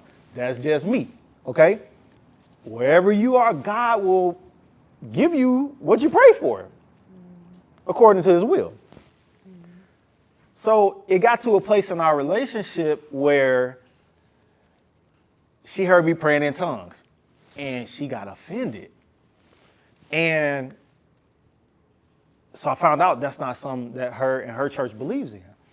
So I was like, all right, well, I'm not going to push it. I'm just going to pray about it, because just because somebody don't believe don't mean that they won't believe. They may believe later or may be introduced to it. So it came to the place where in the relationship, we brought it up again. I ended up going to her church one day, and before service, I was just walking in the back of service. They was having a prayer, like prayer before service, and I was just praying softly, kind of under my breath, praying in the spirit. Well, she was walking praying too. She walked by me and she heard me praying in tongues. So it ended up being a conversation later on that was kind of a heated kind of thing. And I'm like, man, like, so what we decided was that she would go to her pastor, I would go to my pastor, and see if praying in tongues is for the church today. Okay? And we're supposed to come back with our answers. Okay? So I come back with my answer. She comes back from her pastor, and her pastor says that praying in tongues isn't for the church today. And she said, because of that, I don't know if I could be led by a man like you. And that was the last day of our relationship. And so, so for me, and it's not nothing against her or anybody that may or may not believe whatever the case, but you have to know what you believe, and no matter how beautiful somebody look or not, or if you love them, or if they got stuff going on, you can't, like, I was not willing to compromise spiritually for what I was looking for and what I was about because somebody or what they had going on, how good they look, and they're like that. And I was glad. I was glad when that happened, because I was able to move on. And if somebody feel like they can be led by me, praise the Lord, because there's somebody that want to be led by me, you know? So I say that to say is, don't be afraid because somebody's leaving, or if situations aren't lining up to the point where a relationship can or cannot work. Like, believe God for what you want, and if it ain't it, keep it moving. Keep it moving. And there was probably a lot of guys that would have stayed with a woman like her, whatever the case. But I know at the end of the day, if we can't do the things spiritually and be able to believe God and flow on the same accord and believe the same things, it's just not going to work, you know. So wherever you might find yourself, if you believing for somebody to come into your life, if you are with somebody, maybe it's not progressing as fast as you like, or whatever the case, like, go back to what you're believing God for. Go back to what he's promised you and stay there and hold fast to it. And if this don't look like this, keep it moving. You know, don't waste no more time, you know, because, you know, time is precious, you know. And so just don't get stuck in that, because I've met a lot of people, they stay there. And it's like, well, you know, if I lose him, then who's gonna? Man, you dealing with the Lord. If the Lord can't bring them to you, the Lord will create them. You know what I'm saying? He'll create what you're looking for. He will get it to you, you know? So just hold fast to what the Lord has, that promise, and let that be the baseline for everything you do in a relationship, in life, period, but in a relationship. Within that 3 months, were you deep down knowing this really isn't it, and that was kind of the way out? I was kind of searching, because there was a lot of stuff that was good. It was fun and all that kind of stuff. You know, we both love the Lord, all that. But I just believe that because I was kind of coming to a crossroads in my life. Like, I used to own a minor league basketball team. I had just sold it. So I'm like almost believing the Lord for the next thing. Where do I go now? All that kind of stuff was happening. So the first 2 months, beautiful, wonderful. It got to that third month, it seemed like that's when the Lord started shaking it up, like kind of revealing things. And I believe sometimes you don't even know how to pray for those things. But I believe, like, when you pray in the Spirit, like, you pray for things, the Bible say you don't know what you ought to pray. Right. Pray in the Holy Ghost. So you're praying the perfect will of God for your life. Mm-hmm. So when you pray in the Spirit, this stuff that the Lord is handling, you know, he know that person, you're supposed to be with them or not supposed to be with them. Mm-hmm. But I believe it was him that was bubbling things up and that's why it's so important, because even with that person, like, we didn't have sex. We didn't go there. You know, that was just my stance. That was her stance. When you get off into there, you might not even be able to hear God. And you can't hear things. You know, he like, don't be with him, and you can't, it sound like be with him. You know what I'm saying? It sound like, let me call him. You know what I Come mean? over right Like- now. Hey, baby. And so you gotta keep that thing together. And if you're in a place where you are, stop it today, because your very life can depend on it. Yeah, yeah. It's people that end up, you end up in a 3, 4, 5-year marriage or longer, but really if you was to hear God before that, it wouldn't have happened. And so now you feel trapped. And it's like, we don't want to run those red lights and not be able to hear the voice of the Lord, because our very existence depends on it. You know? So with your question, it was like that third, the best way I can explain is that the Lord allowed that to happen and that information to come up. Like, he knew I would stay strong on my stance. And it's like he bubbled it up. I wasn't going through it like, it got to the point. So we broke up when I was in South America. I was working in South America. I was in Caracas, Venezuela. And because the relationship had progressed to the point we hadn't crossed that path, it was like at the very end when we had that whole praying in the tongues, all that kind of stuff. Up to then, it was fine. And so I was trying to figure out where I was about to live. So we started having those conversations because she had like a really good job. And I was like, well, if I'm serious about her, talk to somebody that probably wouldn't give me the best.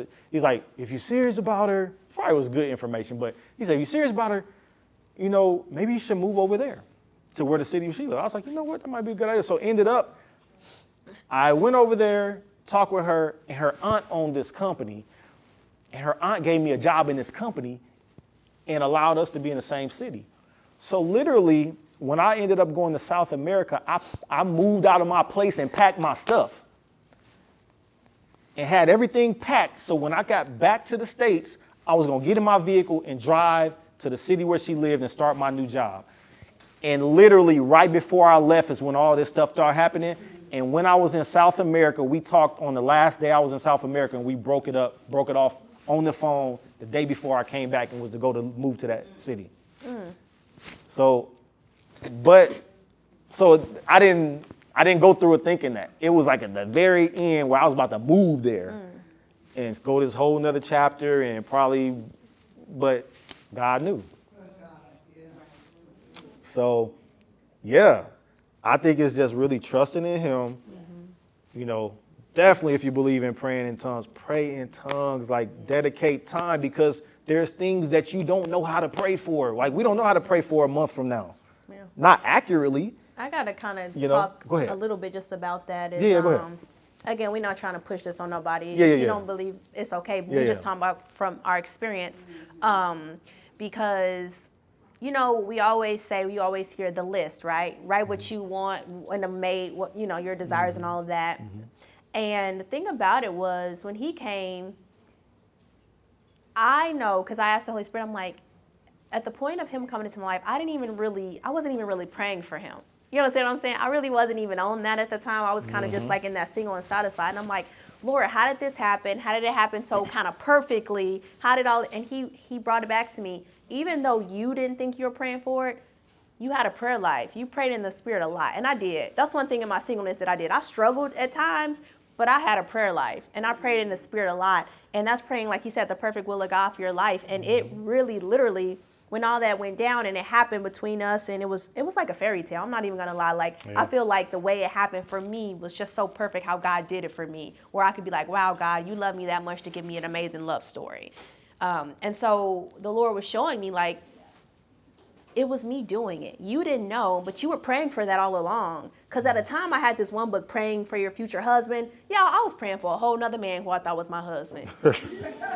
Crazy, right? I had all these things. This book is a really good Christian book, but it was just the wrong man. I had all this stuff about him in it, like I'm praying for, and it was just like, you know, praying and praying, you know, all this.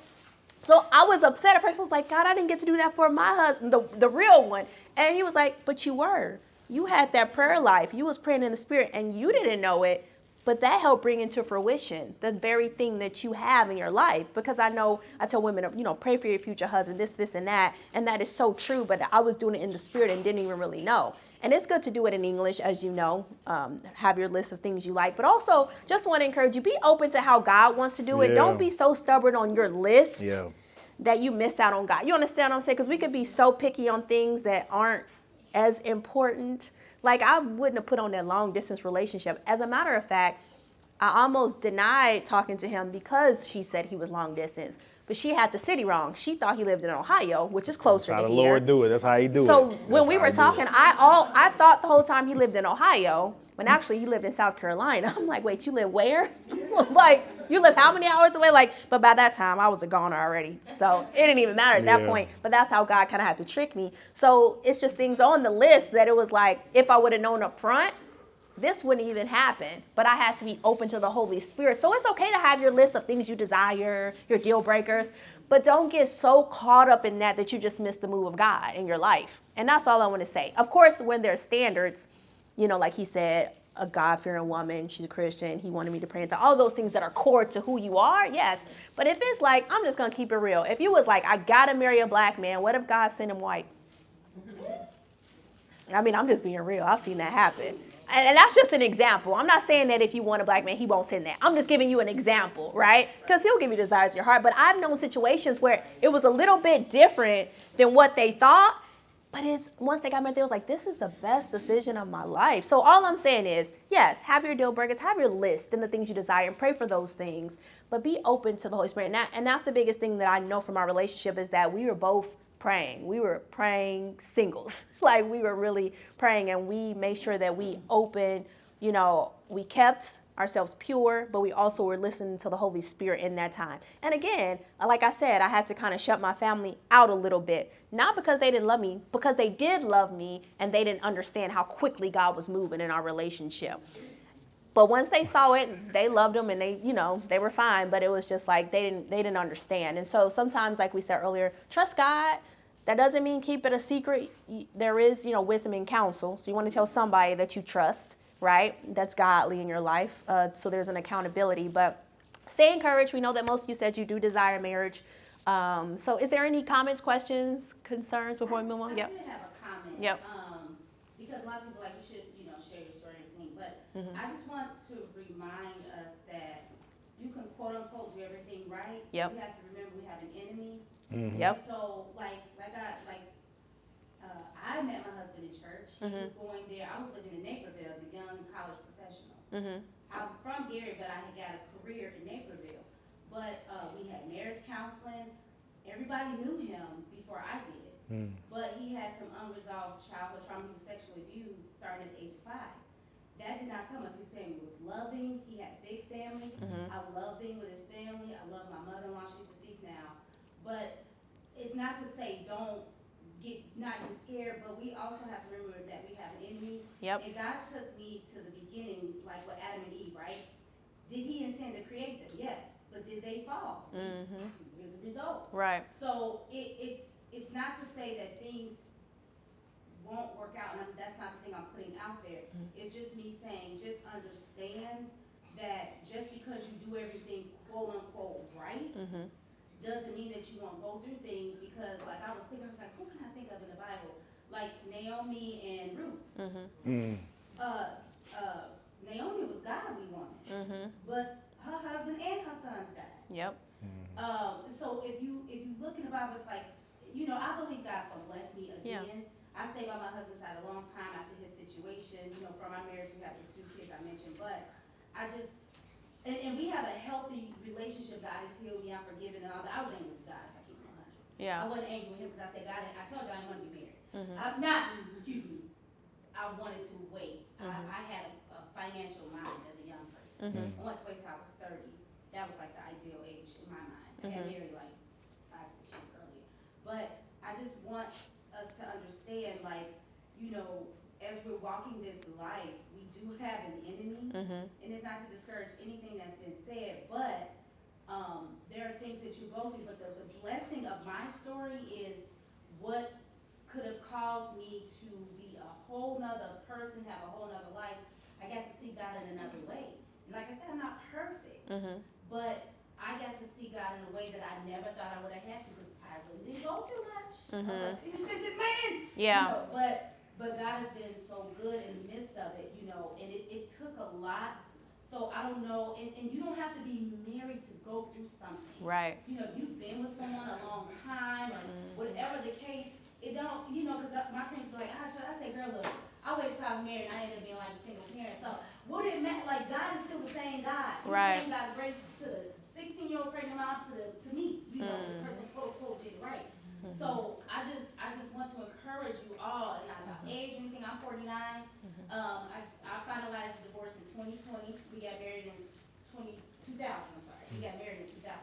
But I just want to encourage you that no matter what your situation is, that God can have you come out. I am to the point where it's like, I'm not gonna be out here in these streets. I have fun and I go out and I love like listening to live music, but I'm not gonna just be with any guy. You know, this guy tried to get my number last week. I just told him, I basically told him no in a nice way. I was like, I don't want, because I said, I'm not giving nobody my number that I ain't attracted to. You know, I ain't say that to him. I ain't say that to him, y'all. That's me talking. But I'm just saying, be encouraged, because sometimes you've been in a very long relationship and it didn't go well, but God is so gracious. It don't matter what you did right. It don't matter. God ain't, that's people, that's us. Yeah. I did this right, Lord, this. God is like, I created you. I love you. Before, what did he say, while we yet in sin, Christ died for our die. So no matter where you are, what your circumstances, yes, I have my thing like younger, you know, sometimes younger, I was like, I have no kids.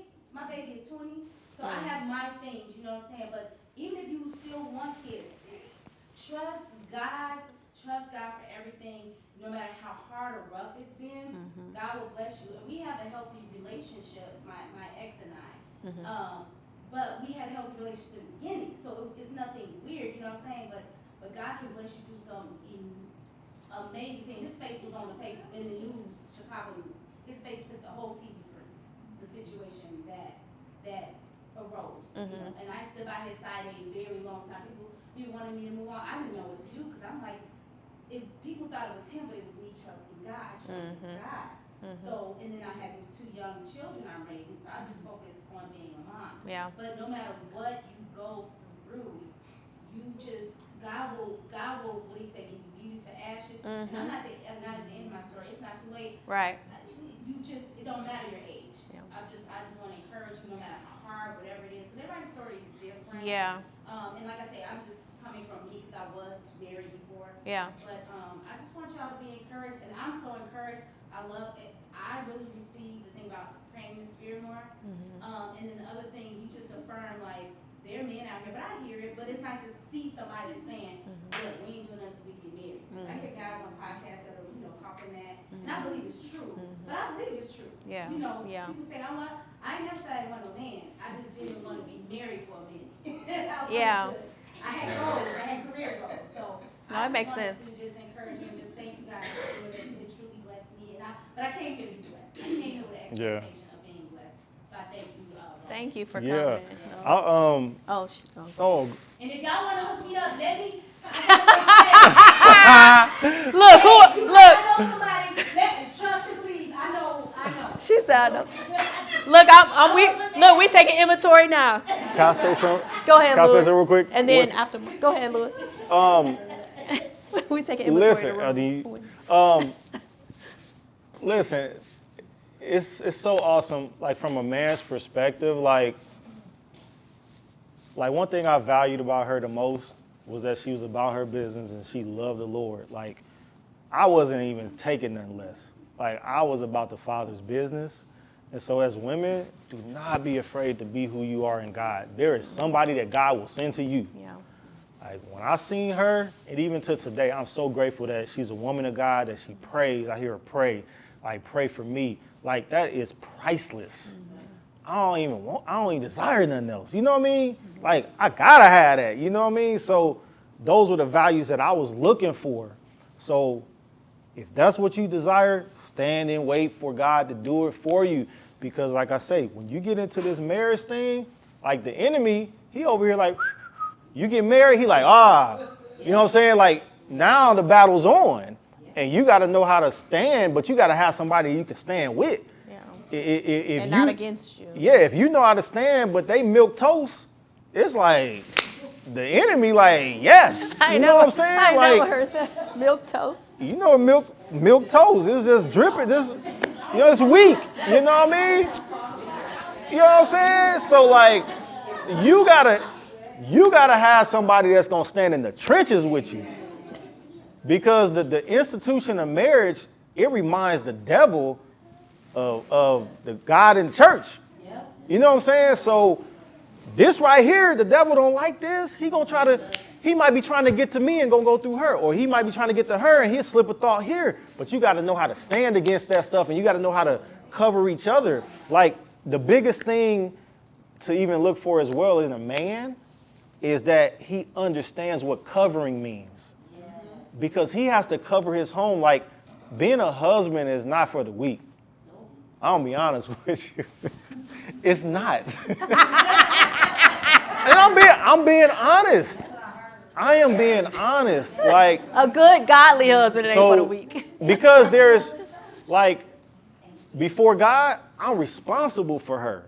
Like, and he's even been talking to me lately. It's like my wife going to heaven, that's my responsibility. You get what I'm saying? Like, so I have to water her with the word. I got to make sure she good.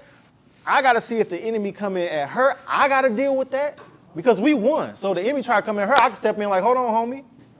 You know what I'm saying? So you got to have a man that knows who he is in the Lord.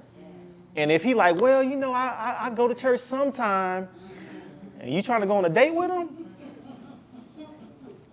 You know what I'm saying? Well, you know, maybe I'm supposed to help him. No, let the Lord help him. You know what I'm saying?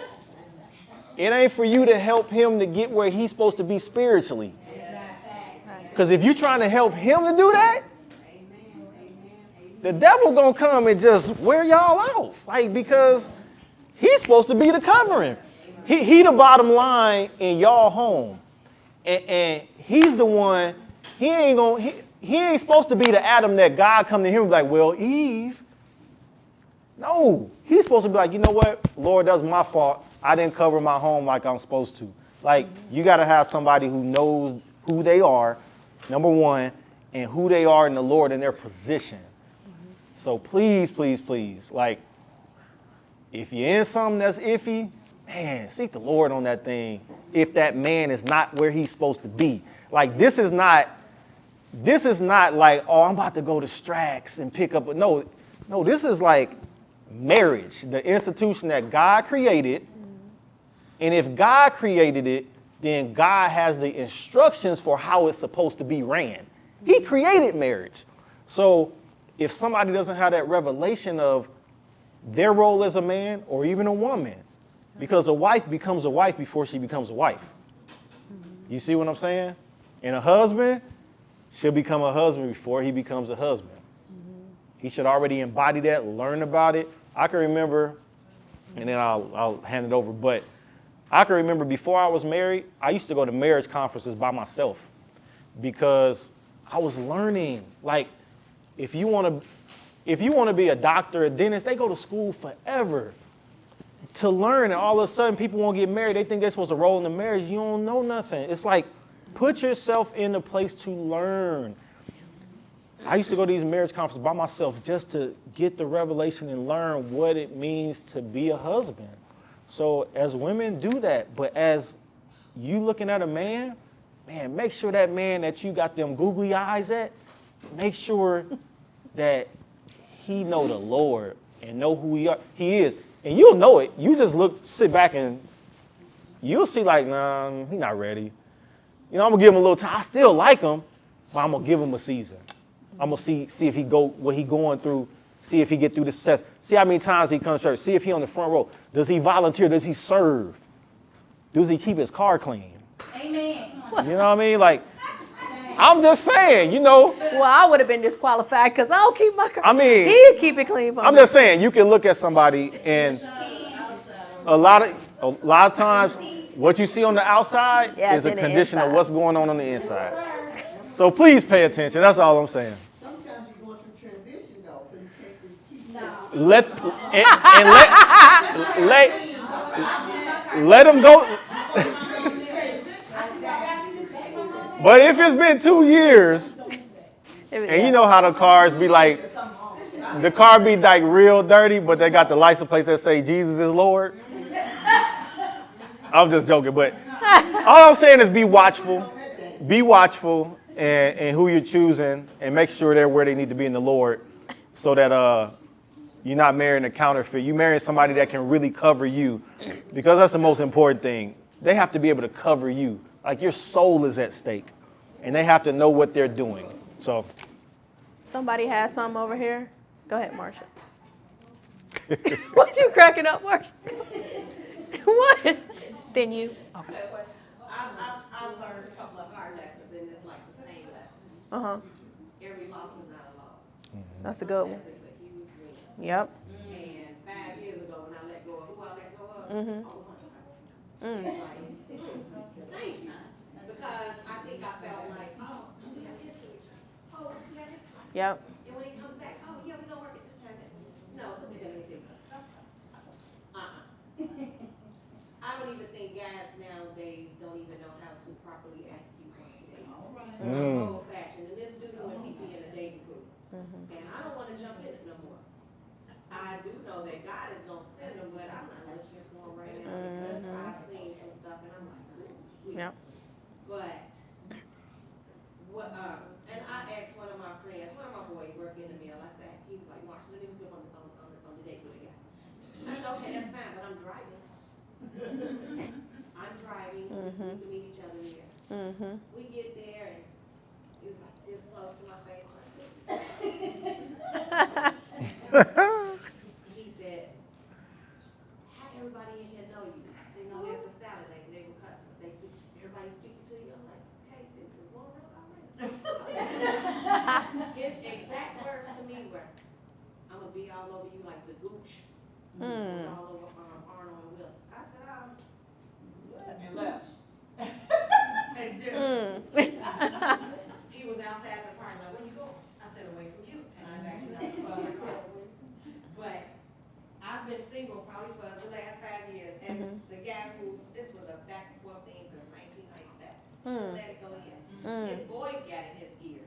Like when his boys be breaking up with his girls, and my boy is calling me saying, you get my nose over. I'm not about your boy. I'm not going to compete with your boys. I'm like, if that's where you want to be. Yeah. I'm strong enough to let you go. I'm strong enough to be with you. I'm strong enough to let you go. But I kept seeing everything. But he used to make me a priority. Once I became his option, I walked. I had to do. And now everybody, oh, you so mean. I'm not mean. I just have standards. Yeah. I'm 53. My daughter is 17. She didn't grow up in a household with her dad like I grew up with my parents. I saw my daddy leave. I know what a man is supposed to do. I saw my mom. My mom didn't even know how to drive until after my father passed. This is how we were raised in the house of the youngest of 6. And I have to set that standard for her, and I will. If it takes me to be single for some more years, I'm setting that standard. I'm not lowering my standard. Yeah. That's awesome. Yeah. You gotta be pulling me up, I'm gonna pull you up too. But Yeah. you gotta be a man. You can't be somebody running up to us, I'm gonna rob you. You running it back up me. I'm you supposed to jump in front of me, boy. But trying to go on another date, dude, I said, I don't do Facebook, I don't do neighbors, I don't do any of that. Okay, dudes in my inbox for a while. And it gets on my nerve, the hello beautiful thing, because everybody name. He said, I want to take you out. I said, well, he was like, shoot, your place, you cook. Oh. Oh You no. know, I'm tired. I'm like, okay. Your place, you and it's not any at my church today either. No, so, everybody like, oh, no, it's not any at my church either. So, but, God gonna the chances just now are just slim. Yeah.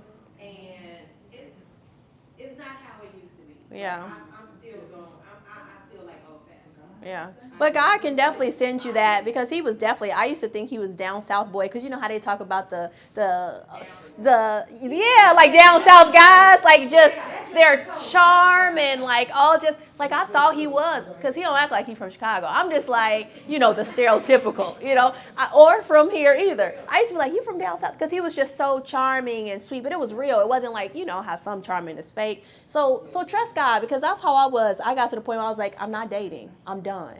Lord, you sent him. I'm done, because all of these randoms that's counterfeits, I'm done. And he'll do it. So you ain't got to be out there dating. If that's where your faith is, he'll send them. You ain't got to be out there trying to see who this, who that, who that. You don't have to. He know, like he say, he know your address. He know where you at. I wouldn't even worry about it. But I would challenge everybody in here to watch your words. That was what I was challenged on, because power of life and death is in the tongue. So I was very challenged on the Lord had me stop saying like there's no good men left, or the dating pool sucks, or I ain't met no man like that. He challenged me to watch my words, to stop saying that. Even though in the natural it was true, he wanted me to speak a new reality.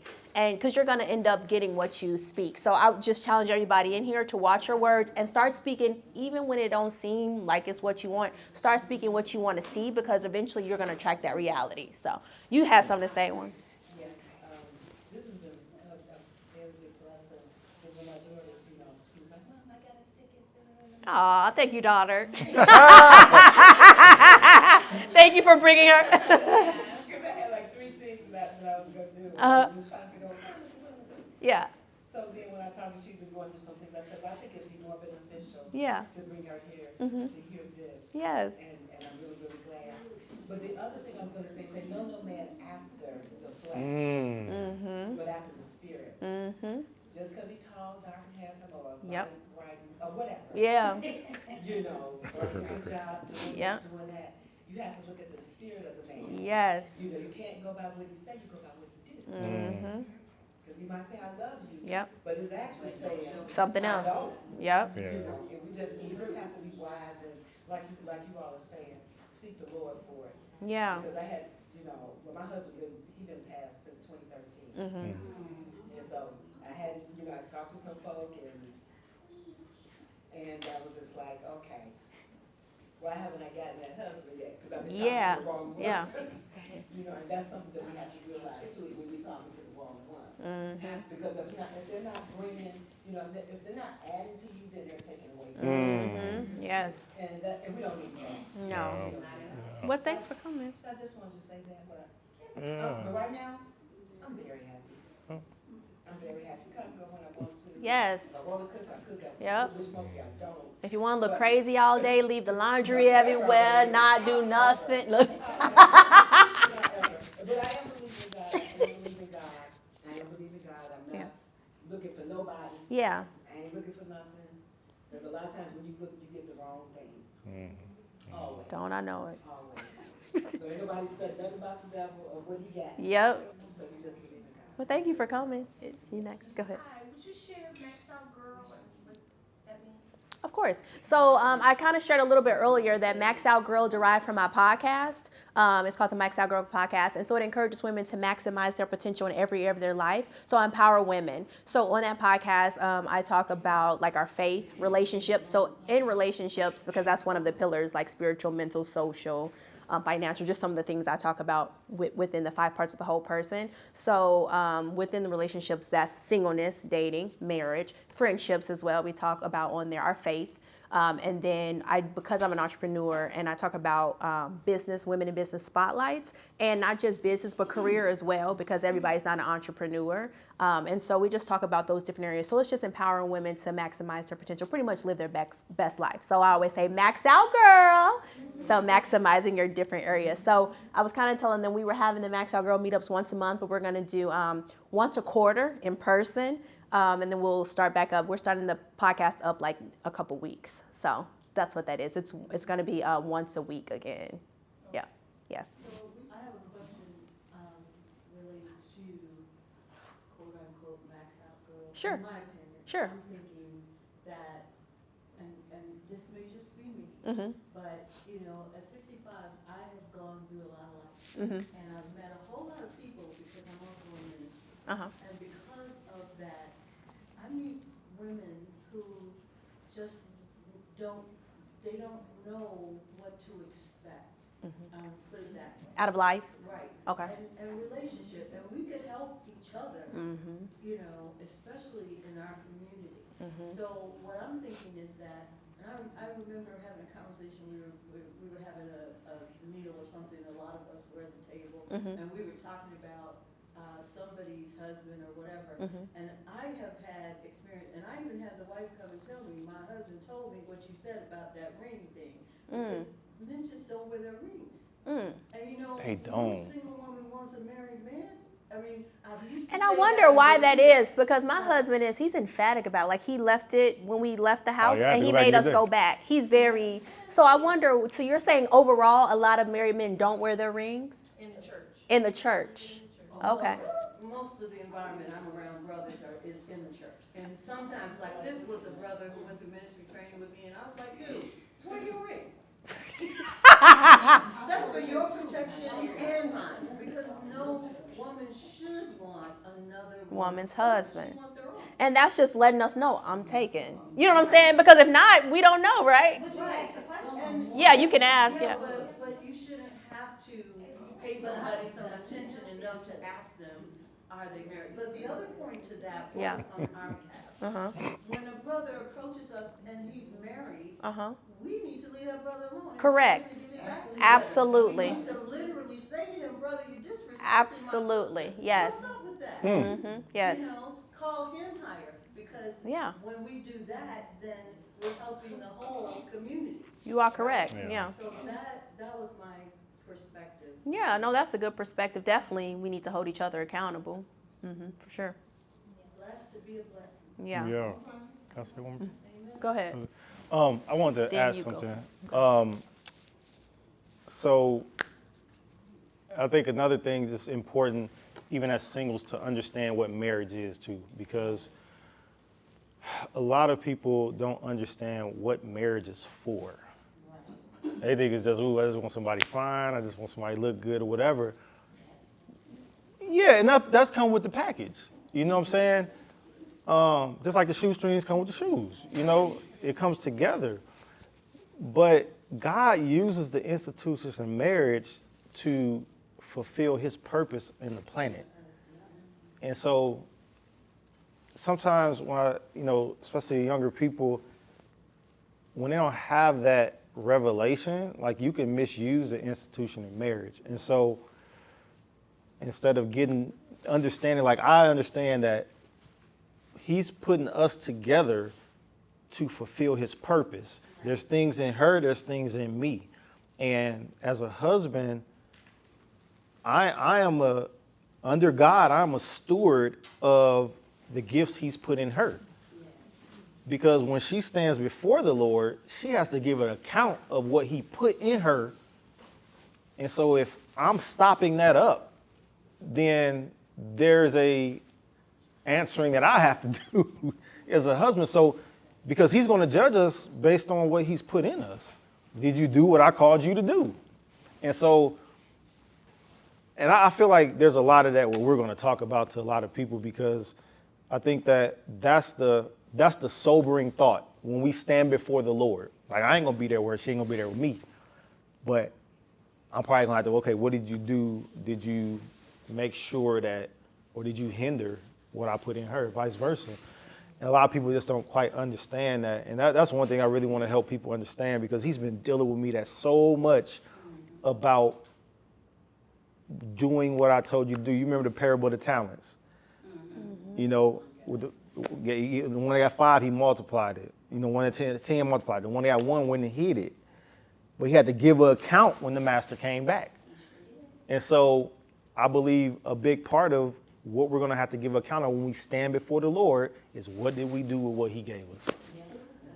And so if you decide to remain single, then of course that's you and the Lord. If you decide to get married, now you have to take that into play, because now there's a purpose there, because now you're one, you know?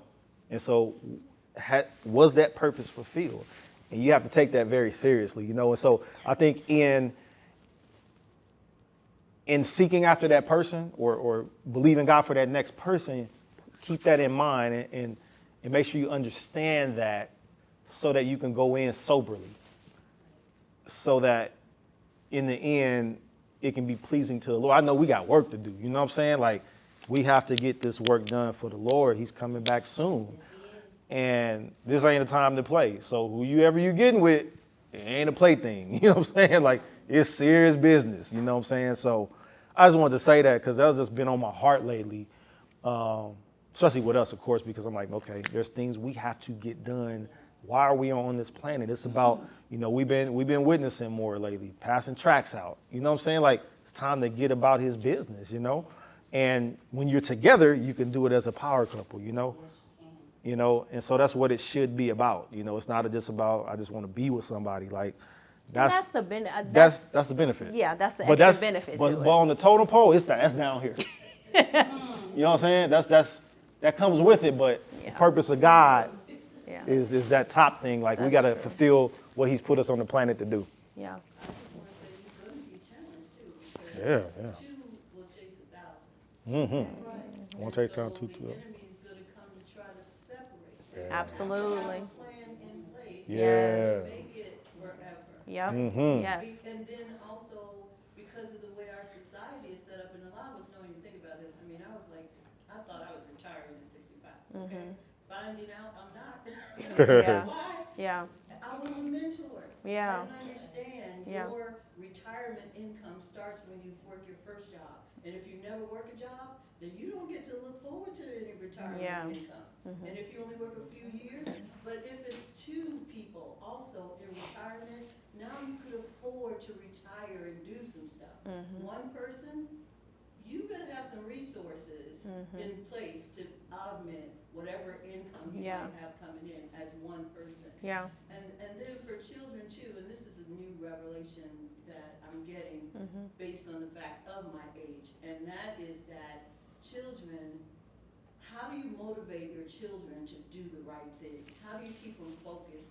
One way might be to say, I'm taking care of you while you're a kid, but when I get old, you're gonna have to take care of me. So there's a built-in reason for them to get it right, get an education, get a job, or invent something and produce it. Because guess what? My mom and dad took care of me. I'm gonna take care of them. And that's the goal. So that, because that could keep them from getting distracted with a lot of other stuff, right? And it could also teach them responsibility, like having a pet. And why am I going there? I have no clue. But when I think about family, Yeah. So, What's your time? 5:24. So you can also call and pay for the singles. how to Okay. fix what's manifesting, especially in our communities, and the mentorship thing, It's Yeah. all about my goal in relationships now and maxing out this girl. Yeah. Is how can I give back, how can I help with what I've gone through in life? And how would it benefit the community? Yeah, that's awesome. So we're gonna wrap it up just because we're going a little bit over time. This has been great conversation. Has been. We just want to encourage y'all. That's why we do this. That's why I wanted to bring him out, because I talk a lot, but I wanted to bring a male's perspective. And I think it's always good to just hear a male's perspective on things. And like I said, in my singles group, it always seemed to help when I would call it the Ask Him episode, and they always had so many questions. And I just love that, because I want women to realize it is possible to have what you want, what God has promised you, and you don't have to settle. And so I just want to encourage you guys today. Thank you guys for coming out. I know y'all had some yummy food. Make sure you guys also support the vendors. Got some cute stuff back there. But also, like I said, our next one I believe is October 25th. But October 18th, we're actually going to be having, as I said earlier, I'm also a playwright, Dr. Love, the screening. And so if you guys are interested in that, it's a comedy, but we'll be showing part one. It actually does talk about like dating, relationships, and marriage, but in a funny, comedic way. That is a play where I play the comedic love doctor, Dr. Love. And so that's only $10 if you guys are interested in that. The $10 excited you? It's only $10 now, and so it's going to be a fun time. We will have some vendors. So we do have some Dr. Love shirts, some Single Woman Chronicles shirts from my other play, but also just want to encourage you, if you are single and you want a little bit more encouragement in your single season and you want a little bit deeper of my experience and kind of my struggles and triumphs and encouragement, that would be in my Single and Satisfied book, The Single Woman's Guide to Fulfillment, and also my new book, The Self-Love Manual. That's for singles and married people as well. That's just dealing with, as I was talking about the Max Out Girl, the 5 parts of the whole person, how to love yourself in each part, and also share just some experiences in that as well. So hope you guys are blessed. I'm going to let Lewis close us out. All right. Before we end, I never take for granted that there might be somebody in our presence that does not know the Lord. And so at this time, if you are, I guess you can bow your head, close your eyes. I don't want to shame anybody. But if you're in this place and you're like, hey, I really need to know the Lord has been nudging at your heart to give your life to him, or someone that you may need to rededicate your life to the Lord and say maybe you've given your life to the Lord some time ago, but you just maybe fell away or just haven't been as strong in your walk with the Lord. If you're in one of those categories, haven't given your life to the Lord or maybe just need to rededicate your life, if you could slip your hand in the air if you're that person, we would love to pray with you. If you need to rededicate or give your life to the Lord. So if that's you, please feel free to slip your hand in the air. And being saved for anybody, you can look up, being saved for anybody that may not know. So Jesus died for us 2,000 years ago. He walked this earth. He lived a perfect life. He died, shed his blood. He was the perfect sacrifice. And he was the only one that qualified to be able to die for us, shed innocent blood, and that blood itself would pay for our sins, the sins of all mankind. And so being saved and receiving Jesus as your Lord is saying, I believe that he walked this planet and did the very thing that I just said that he did. And he did that for me. And my only way to live eternally for the Lord after I leave this life, to stand in front of him and live with him forever, is to accept that he did what he said he did. And then he rose for you.